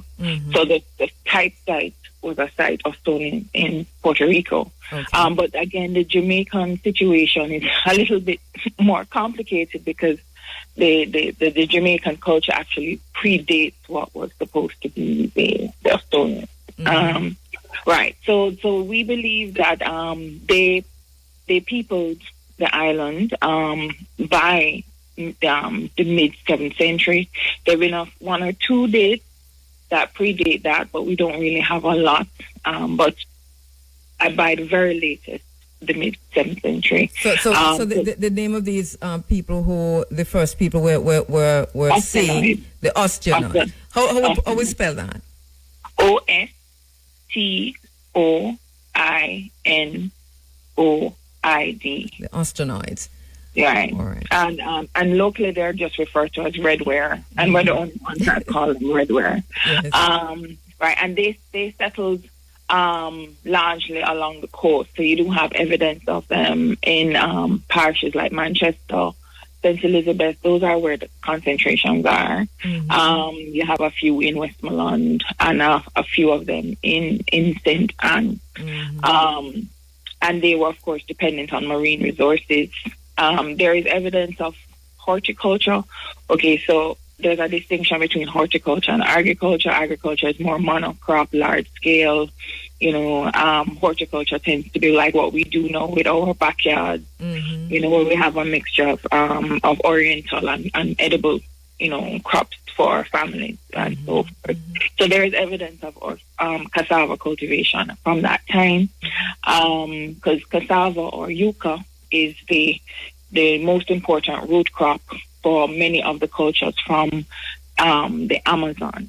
So in going back in terms of the colonization of the region, the current understanding is that we have two areas where populations came from. The original first initial migrations from Central America, from the Yucatan across into Cuba, and then we also have another group that came from the Amazon into the Lesser Antilles, hopefully coming up and then into the Greater Antilles. But the bulk of it seems to be coming from South America, so that's why I mentioned the Amazon, because there's a relationship there. Later, we have a population that we think comes out of Western Hispaniola, Haiti, known as the Mayacans or the Mayacoids. The Mayacans. Or Mayacoids. MEILLACOID. They ended up dominating most of the islands.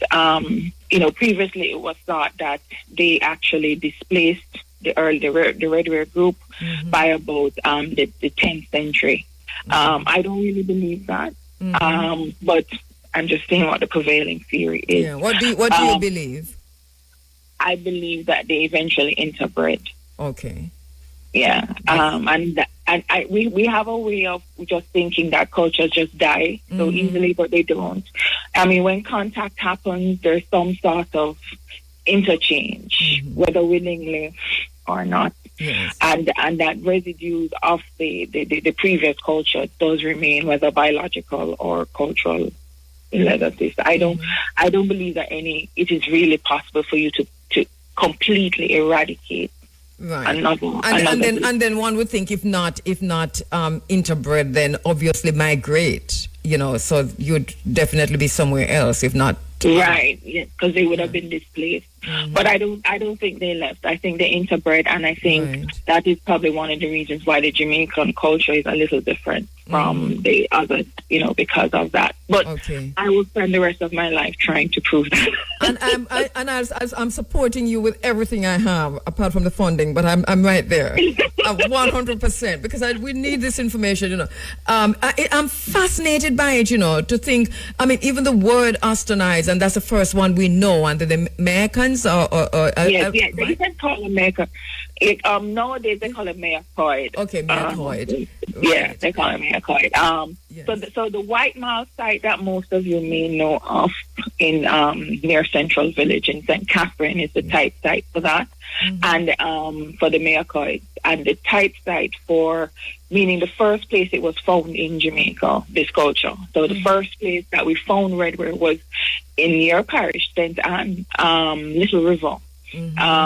Unfortunately, Little River has been destroyed thanks to development, which is the reason why we lose most of our sites from development, whether housing, whether tourism related, whether infrastructure related. And then White Mile is a type site. Now, White Mile is a very fascinating site because it dates from about the 10th century right up to contact and after contact. Okay. And by contact, you mean? with the Europeans, with the Spanish Europeans. Jamaica, yes, it was claimed by the Spanish and called Santiago in 1494, but they didn't really settle on the island until the early 16th century, about 1509, 1510. They claimed the first major capital or town is in your parish also, Sevilla La Nueva, New Seville. Some just refer to it as Seville. My parish is St. Mary, so stop saying my parish is St. You're not, where's Irene? Irene said, we're broadcasting from St. Anne. But we just feel cute every time you say your parish, because as a St. Mary girl. I was just thinking about where Irene FM is located. I know you're from St. Mary, I'm sorry. Yeah. So have we found any of the ostenoids or the Mayacoids in St. Mary, or is just St. Anne? Mostly Mayacoids. Mayacoids, okay. Yeah, because I need a place to hitch my wagon, No. Yes. Actually, St. Mary has a high concentration of Mayacoid sites, and they believe previous researchers, Philip Alsworth Jones, he has a book called Pre-Columbian Jamaica 2008. He taught me when I was a student at UWI. He believed that Anato Bay was probably a Taino chieftain, Gayagasa. That's where we get Wagwater from. It's a corruption of Wagwater. And he excavated at sites like Wentworth or Firefly, because some people know it as Firefly. Some people know it as Wentworth. Coloring, Greencastle, Newry, and a number of sites in that area form a cluster, and the density of it suggests that it's at the very least a district or a chiefdom. So in Taino governance, you have at the base level the village, the Yukayeke, and then you have a group of villages that form a part of a district, and then a larger group that form a part of the chiefdom, and then you have a number of chiefdoms in a particular region, and then you have the whole island. And there was no universal name for the indigenous people when the Taino came about. So the Taino is a pre-contact culture, and ideally based on the material expression we associated really with the 12th, 13th century. There's some indication of foundations before, maybe 10th and 11th, but it's really from 1200 AD or CE. Okay, so they came later. No, they didn't come. They originated. They originated. All right, hang on. Let me take a quick break. You didn't know that Jamaica's unemployment rate is at its lowest ever? Yes, so more Jamaicans are working and can provide for themselves and their families. Your government is building Jamaica. The time by the office of the Prime Minister is now 9:00. All right, so the Tainos originated here in the region. Right. So they are a phenomenon of the Caribbean. They are Caribbean. Okay. They are Caribbean. Yes. So it is believed that the interactions between the in Jamaica, the interactions between the Ostenoid and the Mayacoid produced what became known as the Taino. But again, Jamaica is also complicated because, all right, so we always find ways of I don't want to say discrimination, but ranking things. So in some of in the past, the literature would have countries like the Dominican Republic and Puerto Rico being the home of the Taino in terms of in its purest and truest sense, and then the other islands, would have a lesser recognition. So islands like Jamaica and Cuba used to be relegated as sub-Taino. This is before the 1950s, though. After that, with Irving Rout, who was an American archaeologist, he came up with the term classic Taino, where the DR and Puerto Rico serve as the classic, and then he relegated them based on region. So Western Taino is like Jamaica and Cuba, and then they have Eastern Taino, which includes like the Virgin Islands and Northern Lesser Antilles. And he developed some sort of criteria. It's not him alone, but in terms of the leading scholars at the time, some sort of criteria in terms of what demarks, Taino, such as population density, intensification of agriculture, certain types of material cultural expressions that you see in the pots, evidence of the Bati field where they played the ball game and had their aretos, which is, like their ceremonies. Now, Jamaica has always been relegated to one of the less, and this is one of my big pet peeves as an archaeologist. I'm sick and tired of people ranking things, and the terminology is like native and primitive and lesser and more advanced. I mean, a society and a culture evolves in the context that they're living in based on what the technology is available there and the environment they're living in. So I don't buy that. But it is what it is. I still have to live in a white man's world. But we're beginning to change that narrative. And even here this morning, I already see texts coming in. No, I'm just saying among us, the people. We the people listening to you. Because already I'm seeing quite a few texts coming into me. People are saying, but how come we don't this? We've heard about the Chinos, but not about the Austinites, not about the Mycoids. And how come that we're not even teaching this in school? That's a good question. That's a good question. I have a big issue of what's being taught in schools. And as I said, I identify as an Indigenous woman because I wanted it to be known. Boy and Nanny. I'm not claiming biological affiliation. I don't know that, right? But you can't tell me how I can identify as somebody who's advocated. Oh, no, I get it. Yes, no, I understand. And somebody who's advocated for this culture for so many years. I mean, I have maroon ancestry. I'm not saying it's not possible, but I don't care. Whether I am biologically or not, and nobody can tell me otherwise.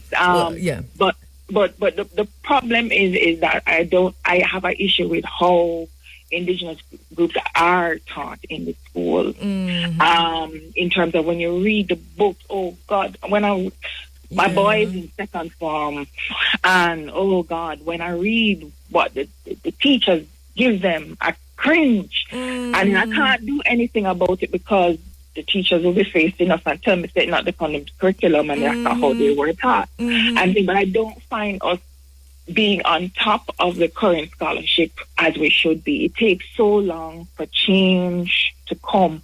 It took decades for us to change from Arawak to just using the term Arawak to Taino, It's just the other day. And even now, so let us go to that quickly for just a minute. Why for so many years, even up to when I left school, we were still saying the Arawaks were the first people, as opposed to Tainos, and then we know it's not even just the Tainos, we know we have two other peoples at least before that. But why did it take so long? Well, I think it's okay. First, I wanted to say that the truth of the matter is we really don't know what the people call themselves. I think they call themselves based on their island, right? Okay, so just like how we call ourselves Jamaican and our sisters and brothers in Cuba, they're Cubans and so forth. They had names for their island. So I'm sure you've come across the term Yamaye. Yes, especially in your book. Once again, get the book, The Earliest Inhabitants, The Dynamics of the Jamaican Time. Right. Yes. Which is one of the earliest recordings in reference to Jamaica. Yes. A lot of people keep saying Examaica. Okay, one, there's no X. X is not a word, a letter that you would see in the Taino alphabet. All these cultures have languages. All these languages are a part of language family trees. When they get in contact with other cultures, there may be changes and influences on them. So when you say Examaica, that's really a Spanish version of the Taino that we are pushing and saying is indigenous, and it's not correct. And this is why so the word that is closest in terms of the earliest recordings of what might possibly be the name of this island would be Yamae. Yes. That is so. So if you notice, we have a Taino village, Yukayeke, or Guanai, Yamae, Guanai.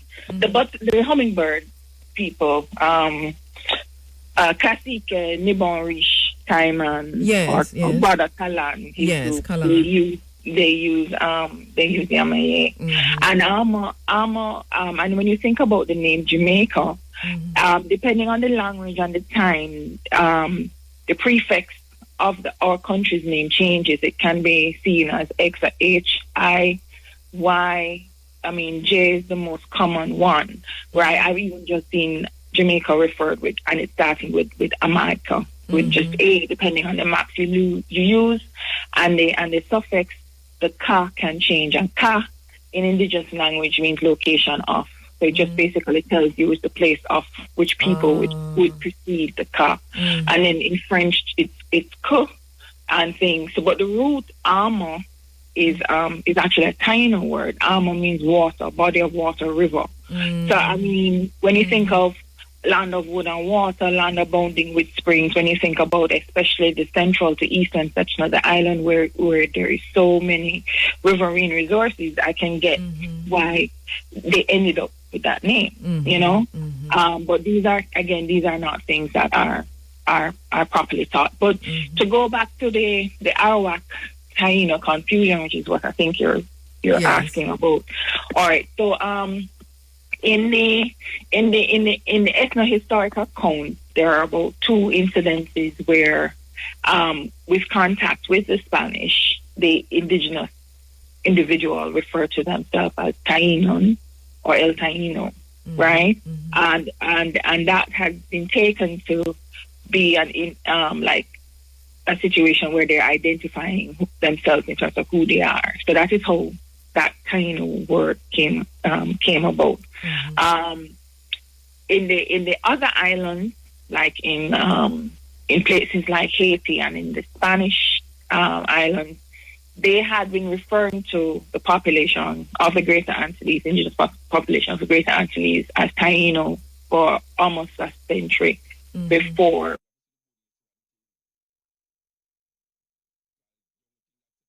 We in the Anglophone Caribbean starting adapting it. You can see books from the early 20th century. There's a famous one, Seven Leuven, the Taino culture of the West Indies. I think it's about 1935, and so that word has been around from before, and that word has been associated with the indigenous culture, particularly of the Greater Antilles.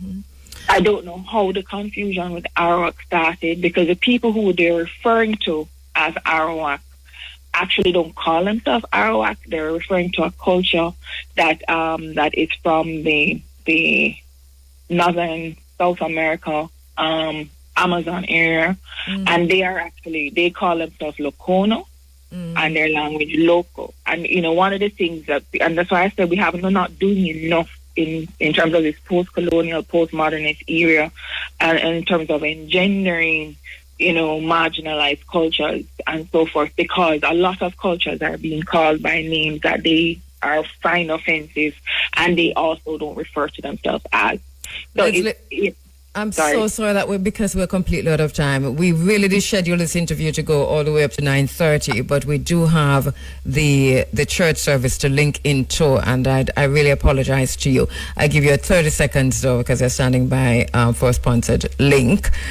Just to wrap this, and then I'll invite you to come back and we'll finish this conversation on Jamaica's ancient archaeology.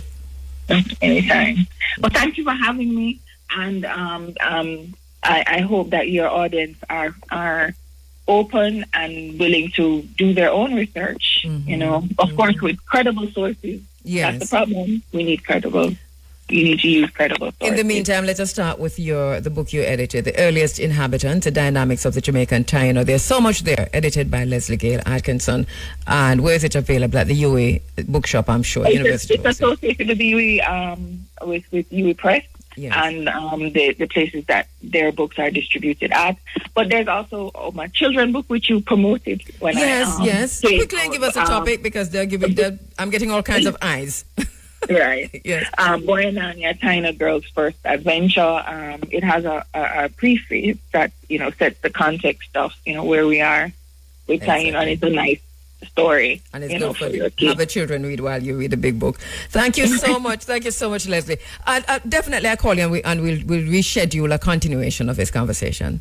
It's 24 now after 9 o'clock, and a programming note on a Sunday, that's next Sunday, February 9. we'll be having a very special guest in studio. So once again, Sunday, February 9, my very special guest in studio will be Minister of Constitutional Affairs, Minister Marlene Malahoo Fort. She'll be live in the studio. Our topic, Jamaica's journey to becoming a republic and related matters. That's Jamaica's journey to becoming a republic and related matters. That's Sunday, February 9, live on IRIA FM, in the studios of IRIA FM. Minister of Constitutional Affairs, Marlene Malahoo Fort, will be joining me to have that discussion and to take your telephone calls. So set your questions ready, have them down, write them down. We'll be opening the phone lines from 7 a.m. all the way to 10 a.m. as Minister Malahoo Fort, takes your question next week, Sunday. Reuniting the African family for development.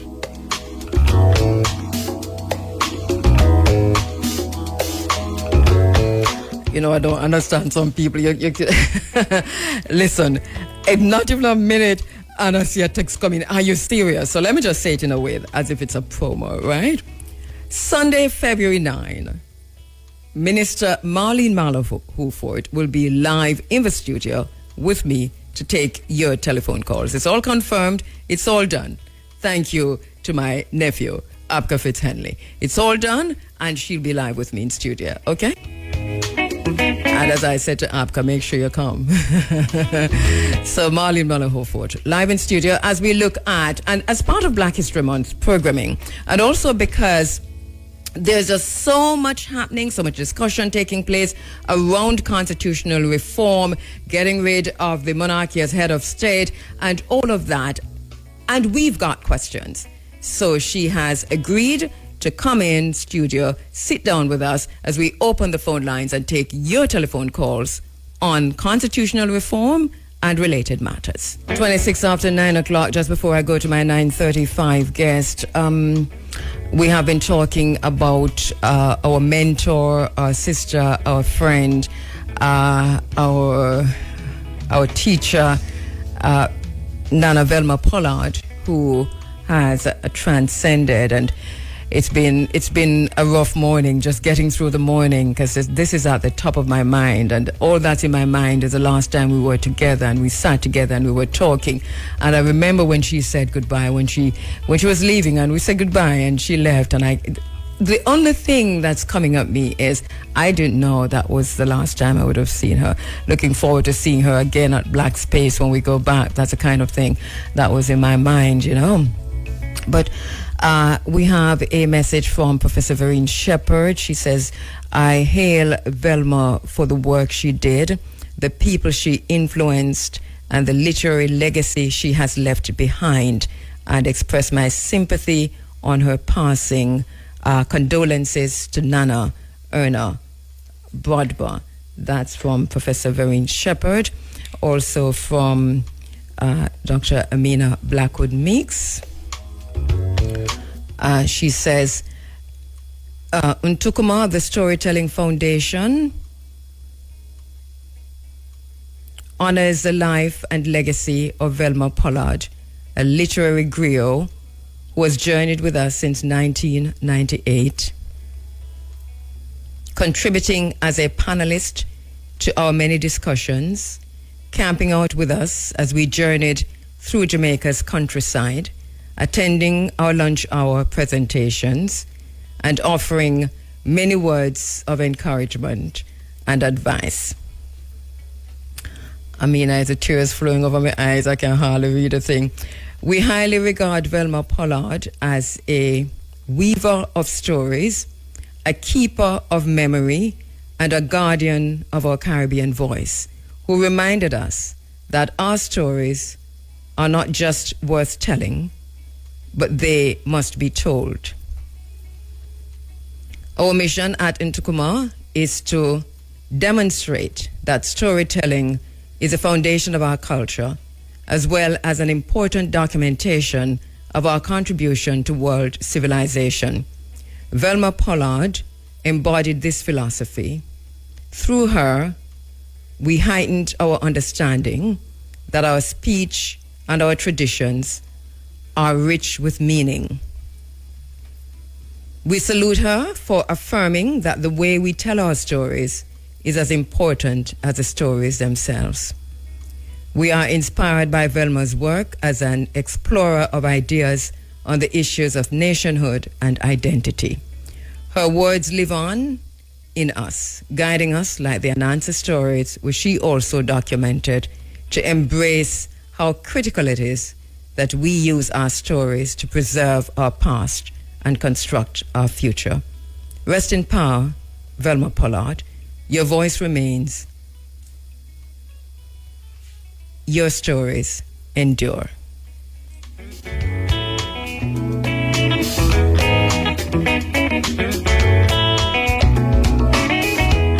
Our Nana Velma Pollard has transcended, and we are coming to terms with that this morning. Take a quick break.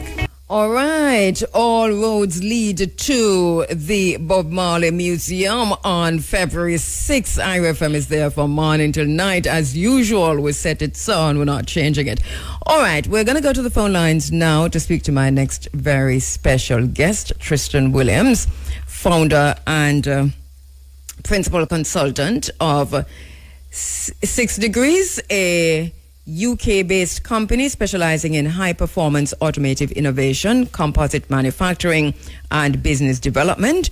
He's also the chief commercial officer at Arash Motor Company, known for its cutting-edge hypercars and advanced automotive engineering, including projects. He has over a decade of experience in automotive, motorsport, and aerospace. Tristan has worked with leading brands on bespoke engineering solutions, advanced composites, and AI-driven vehicle technologies.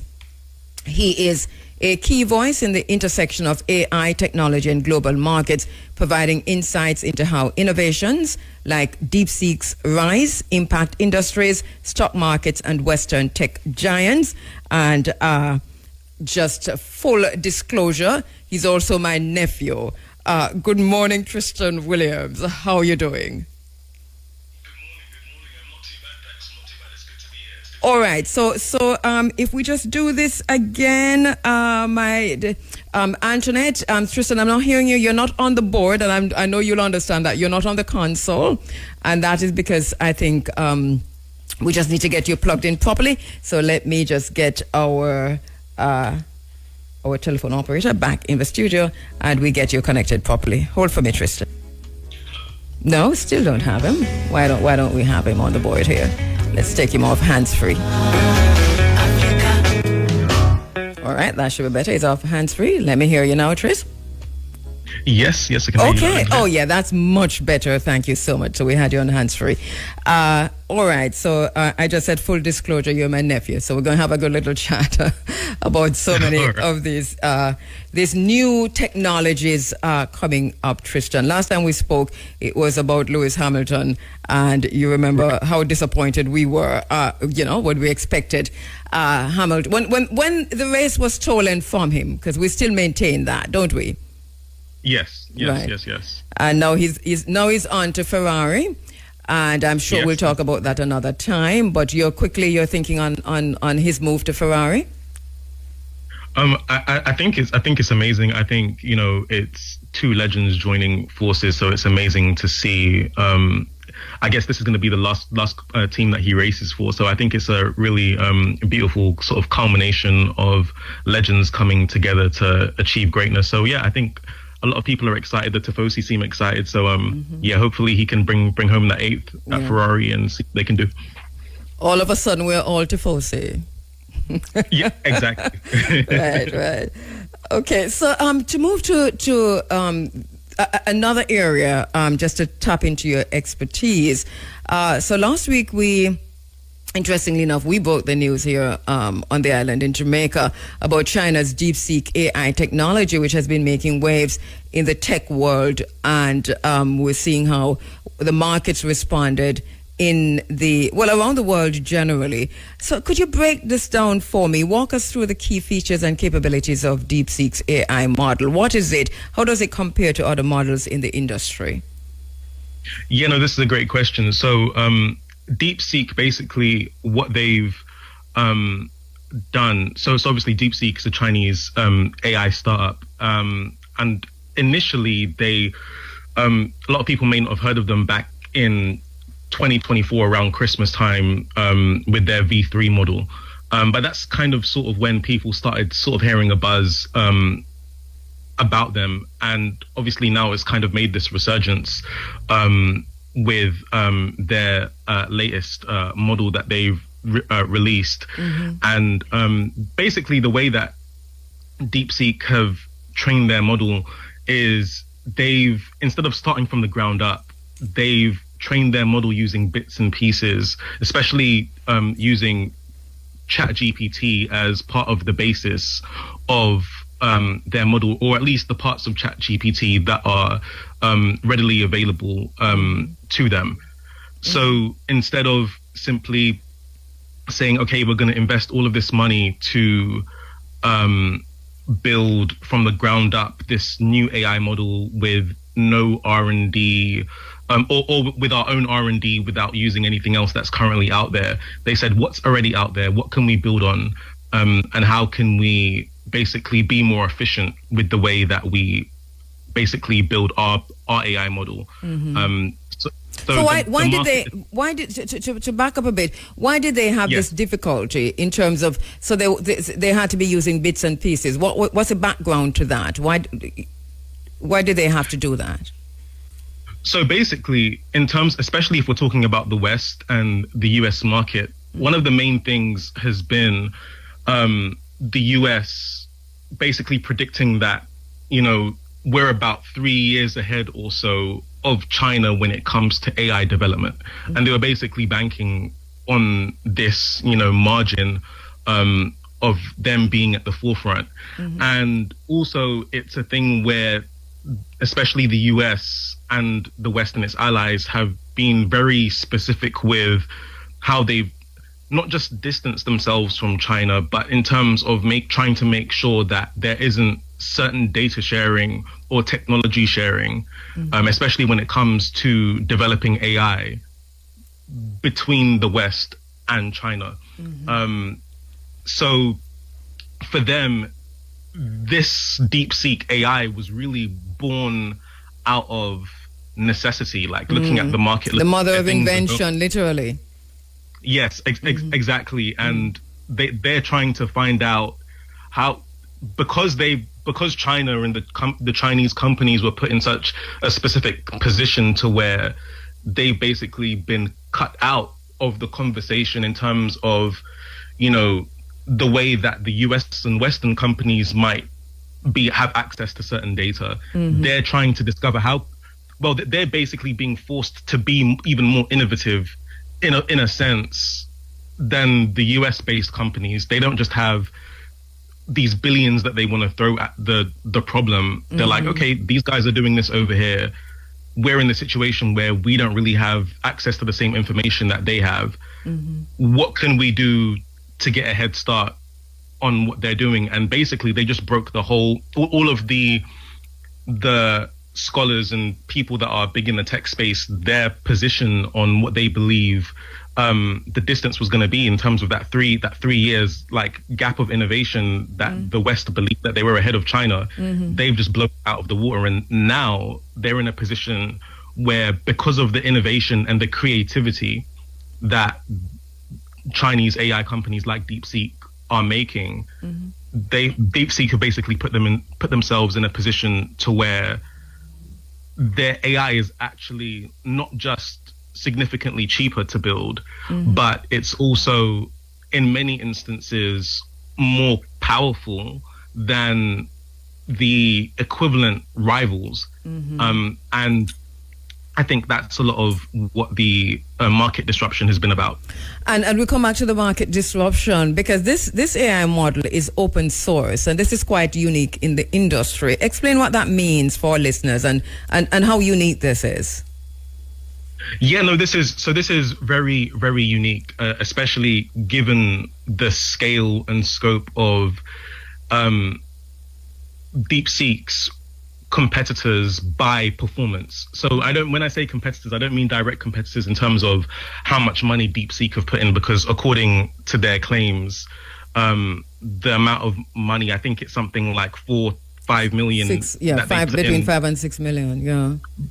Right, that they've put into investment. So the open source situation basically means that you, I, whoever the case might be, we actually have access to the open source code that the AI is actually built on. So we could actually, any one of us can run OpenAI directly on our own hardware, on our own system. So that means that it doesn't have to talk to the internet to work. It can work directly on your hardware. Which for many people and companies that, especially in the West, that want to utilize OpenAI, is actually probably what makes OpenAI even something that they might want to get into, or their company policy would even allow them to get into, because OpenAI, their servers are based in China. So if they weren't open source, that would mean that, let's say they work similar to OpenAI or Claude, or all of these different top level Western AI models. Though when you send a query into those models, it goes from your hardware and it travels over the internet into their servers, into their data centers, and at that point the query gets answered and then it returns to you from whichever server facility, probably somewhere based in the US, and then it will come back, and the answer will come back to you. Now, most people, especially in the West, and most companies in the West, probably wouldn't like the idea that if they wanted to share some information or they were asking a question, that question first had to go to China to get answered, and then come all the way back. And people sometimes get misconstrued with why this is a particular issue. Most people just think, oh, it's because it's a Chinese company with Chinese servers and we don't like China. It's not necessarily that cut and dry. Basically, the main issue is that the laws surrounding privacy and client privacy and things of that nature, user privacy, is very different in China. So if the Chinese government want to access that information for any reason, Chinese companies don't necessarily have the same protections to say, no, you can't access this. And that's really the primary distinction between, having GDPR and these different laws and things in the Western world, where we do have those protections. But yeah, so the main core, just to kind of give a rounded conclusion of what the open source situation is just that they've made their code for the platform, for the AI model, openly available. So you can see the code, you can access the code, you can look at the code, and you can run that code directly on your own hardware without having to ping an external source via the internet to get the answer. So you're thinking on why it affected the market in the way it did, and also to look at where it is now, because last time I looked, it was the number one app in the Google Play Store, wherever it is. Why did we have this massive disruption in terms of how the market crashed, and do you see Nvidia and stocks like that rebounding from this? It's talking about billions of dollars. Yeah, it's made a major shift in the market disruption. As you rightly said, it shot to the top of the iOS store, the App Store in the US, and yeah, that was something, and surpassing ChatGPT for the highest rated free app. And I would say that I think one of the main factors for the disruption, of course, is what's been reported in terms of how little investment they needed to put into the app. But then it's the fact of how efficient the app is, like how efficient the AI is, and not just the app, but the actual AI model, how efficient the AI model actually is, and the fact that so little R&D spend in terms of monetary spend has been put into the app, into the AI model, and has yielded such significant performance results. Because of this, it shocked the market in a way where the market doesn't like to be surprised. It doesn't like to be blindsided. And due to the enormous amount of resources, let's say, that, an open AI requires,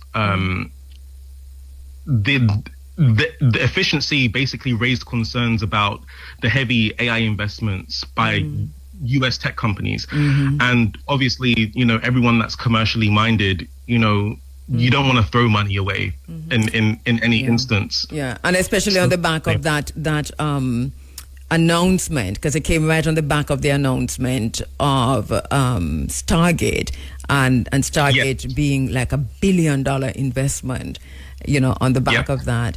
Wow, that's quite something.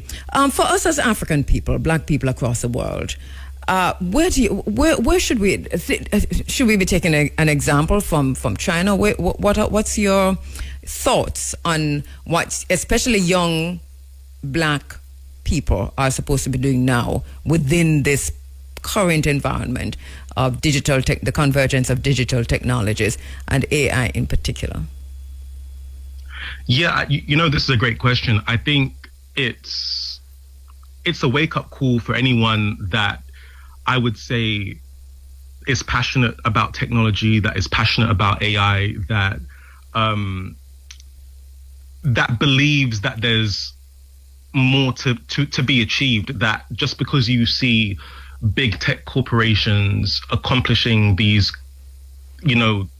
impeccable milestones, that there isn't room in the tech space. There's always room if you're willing to make a disruption. There's always a way if you're willing to be innovative and creative behind the ways that you're looking to achieve something. And as me and you know, whether it's sports and different things, sometimes throwing money at a problem doesn't always make the best result in every situation. Sometimes it's the creativity, the innovation, and the way you go about problem solving that really makes the difference. So I would say, to young black people, to Black tech companies and businesses that are growing, emerging, that are thriving, I would say keep on innovating, keep on being creative, look for various avenues and ways where you can do something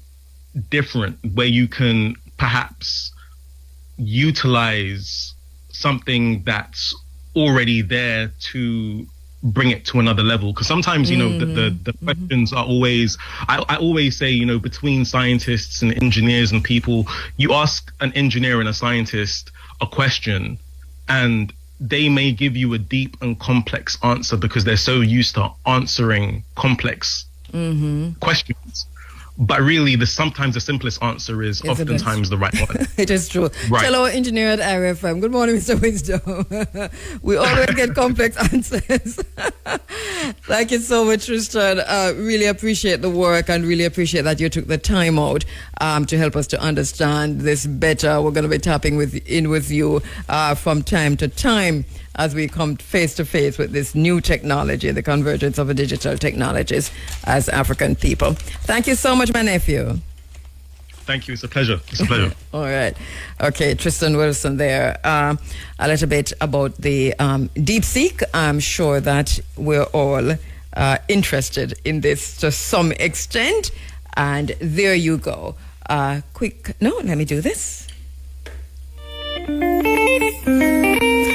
An interesting thing, I don't want to leave without mentioning this, because I saw two things I saw that caught my attention. One I posted to Facebook. But the Financial Times is reporting that there is a rush on gold, and that there's a shortage of gold in the UK, and that there's a stockpiling of gold in New York. This is interesting. It's a Financial Times. Sometimes they hide information in these papers. They think we're not reading them and we're not seeing them. But it says a surge in gold shipments to the U.S. has led to a shortage of bullion in London as traders amass a $82 billion stockpile in New York over fears of Trump administration tariffs. The way to withdraw bullion stored in the Bank of England's vaults has risen from a few days to between 4 and 8 weeks, according to people familiar with the process, as a central bank struggles to keep up with the demand. People can't get their hands on gold because so much has been shipped to New York and the rest is stuck in the queue, said one industry executive. Liquidity in the London market has been diminished. Now, let us pay some attention to this. They know what they're doing. Why is there a shortage of gold? It fits in with everything we are saying. Read the Technocracy. Technocracy demands that there should be a rush on gold, so this is why it caught my eyes. There's also another story that caught my eyes.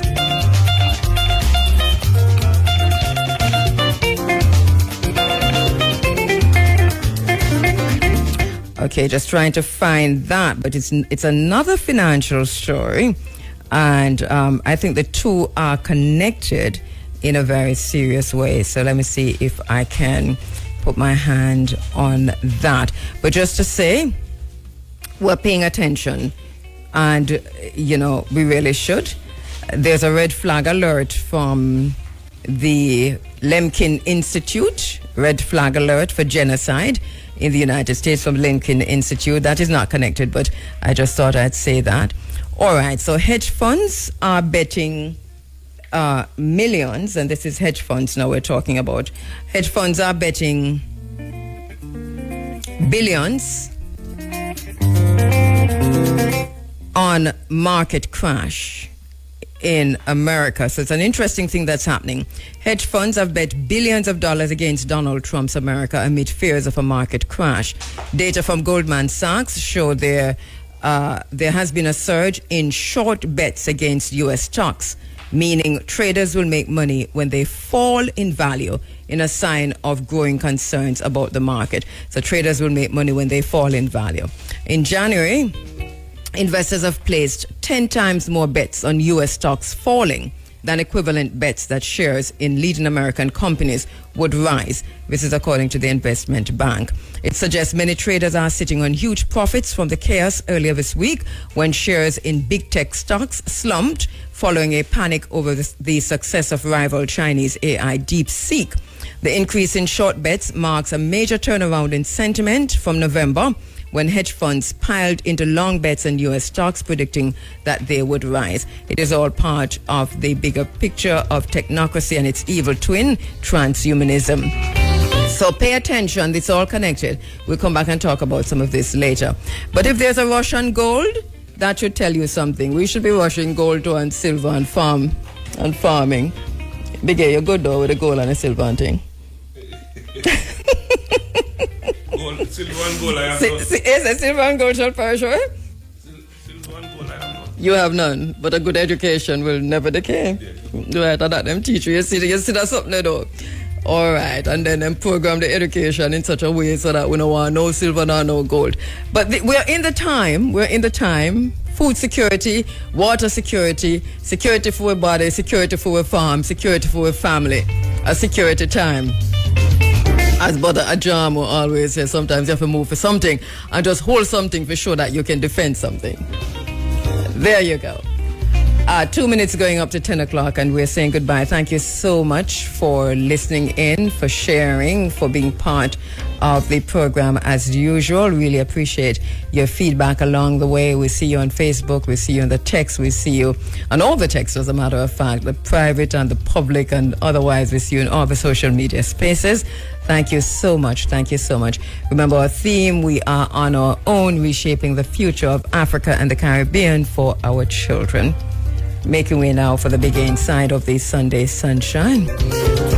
Mr. Biggie, do you have any thoughts on Spice? The church, no, because we're handing over to you now. I'm not. Yeah? You're not? I'm not familiar with all the Oh, okay, angles, okay. But I know of it. You know of it? I know of it. I know okay. that her school tour was being cancelled. Yes. And the church community, especially the churches that are directly affiliated with schools, right? They have been very vocal about her being on her performing for the children. Either performing or her having a school tours of their school, because it's not just performing. When they go, right, they don't just perform. But Biggie, I want to remind you of something. Do you remember a few years ago you were an integral part of it, because we couldn't do it if people like yourself didn't support it, a project here at IRFM called Write It and Write It, making literacy IRE. It was WRITE and RIGHT. And it was from that project that the right stuff came, which was the name of my program. Oh, I didn't even realize. Yeah, that was exactly right. So that project was because teachers were saying to us what the situation was like in schools, and the extent to which the situation was deteriorating. And they felt, and especially Pollard Ferreira, she was the one who came with this to us to say they felt that we could partner with the schools and do something to help to correct the situation, which is, we reached out immediately, first of all, to you and other presenters here. You are one of the main ones here at IRFM on that, to help us to guide that process. And then the next thing was to reach out to the artists. And that was for a reason, because once again the teachers were saying to us, we feel that we can get through to the most troublesome ones through music, through dancehall, through reggae, and through influence. And so we went for that. And I thought about that when I heard what Spice was planning to do. And maybe it's what's in a name. Maybe it's what's in a name. That's what I thought. Because I honestly think somebody like her, in other words, let's not fool ourselves. What's happening in the schools? Not pretty. The schools are hiding it. The Ministry of Education is hiding it. And so that unless a teacher comes to you and say, we are scared. A teacher, listen, I've had a teacher say to me, my school is a war house. Let me just say it. Yeah. I've had teachers saying to me, my school is literally housing gangs. I've had teachers say to me, aren't you concerned about what's happening? Why are you not talking more about what's happening in the schools? Because the situation is really bad. Who's going to reach these children? Who's going to reach these children? It has to be somebody of influence, somebody that they will listen to. That's what I'm thinking. And who That's better what I'm than thinking. who better than persons who they have respect for, like that's what I'm thinking. The artists. And so. That's what I'm thinking. There are many ways to look at it, and I know why there was a knee-jerk reaction from the church. I know why the first reaction is, no, not you. But if not you, who? There you go. Because the situation that exists in the schools require a Spice to come and say, listen to me, I have a job. My job is an artist. And we put that one side there, so. But let me talk to you now as a mother, a sister, somebody who has been through the ringer. Let me tell you about my experience and how me fight through for Meki. And point it to another way. I think she can do it. I think she can do it, Big A. I have no doubt that she can. I have no doubt that she can. I know it's on the way now. But you see, and the reality of this, Kabu, is that we have been using the conventional methods over and over and over, and it not work. That's right. So it is time now, it is try another way. To try another way. Sit down and have a discussion with her then and say, listen, we know A, B, and C. Tell us what you're thinking. But not just come out and start throw all kinds of... I think that... Or make we rework the tour then. If you perform, come the way, make we rework the tour. We found, Biggie, and you did it, so we found that when we call in the DJs and we call in the artists, that we had boys, especially young boys, who couldn't read, who were writing poetry. Why them writing poetry? They might write poetry, put it on a rhythm. How did they get to write poetry? They might have to read that for write it. I'm going to tell you an example that I remember to this day, and it is one of the stories that I've been told that I'll never forget. Yes. A teacher at the Brownstone High, and I had a conversation a few years ago. And she said to me, no, actually I saw, she was a friend of mine, and I actually saw her coming from all dressed up. So I was jiving her, and I said, dress up I come from, and she says, I'm coming from a graduation. I said, okay. She said, who graduated?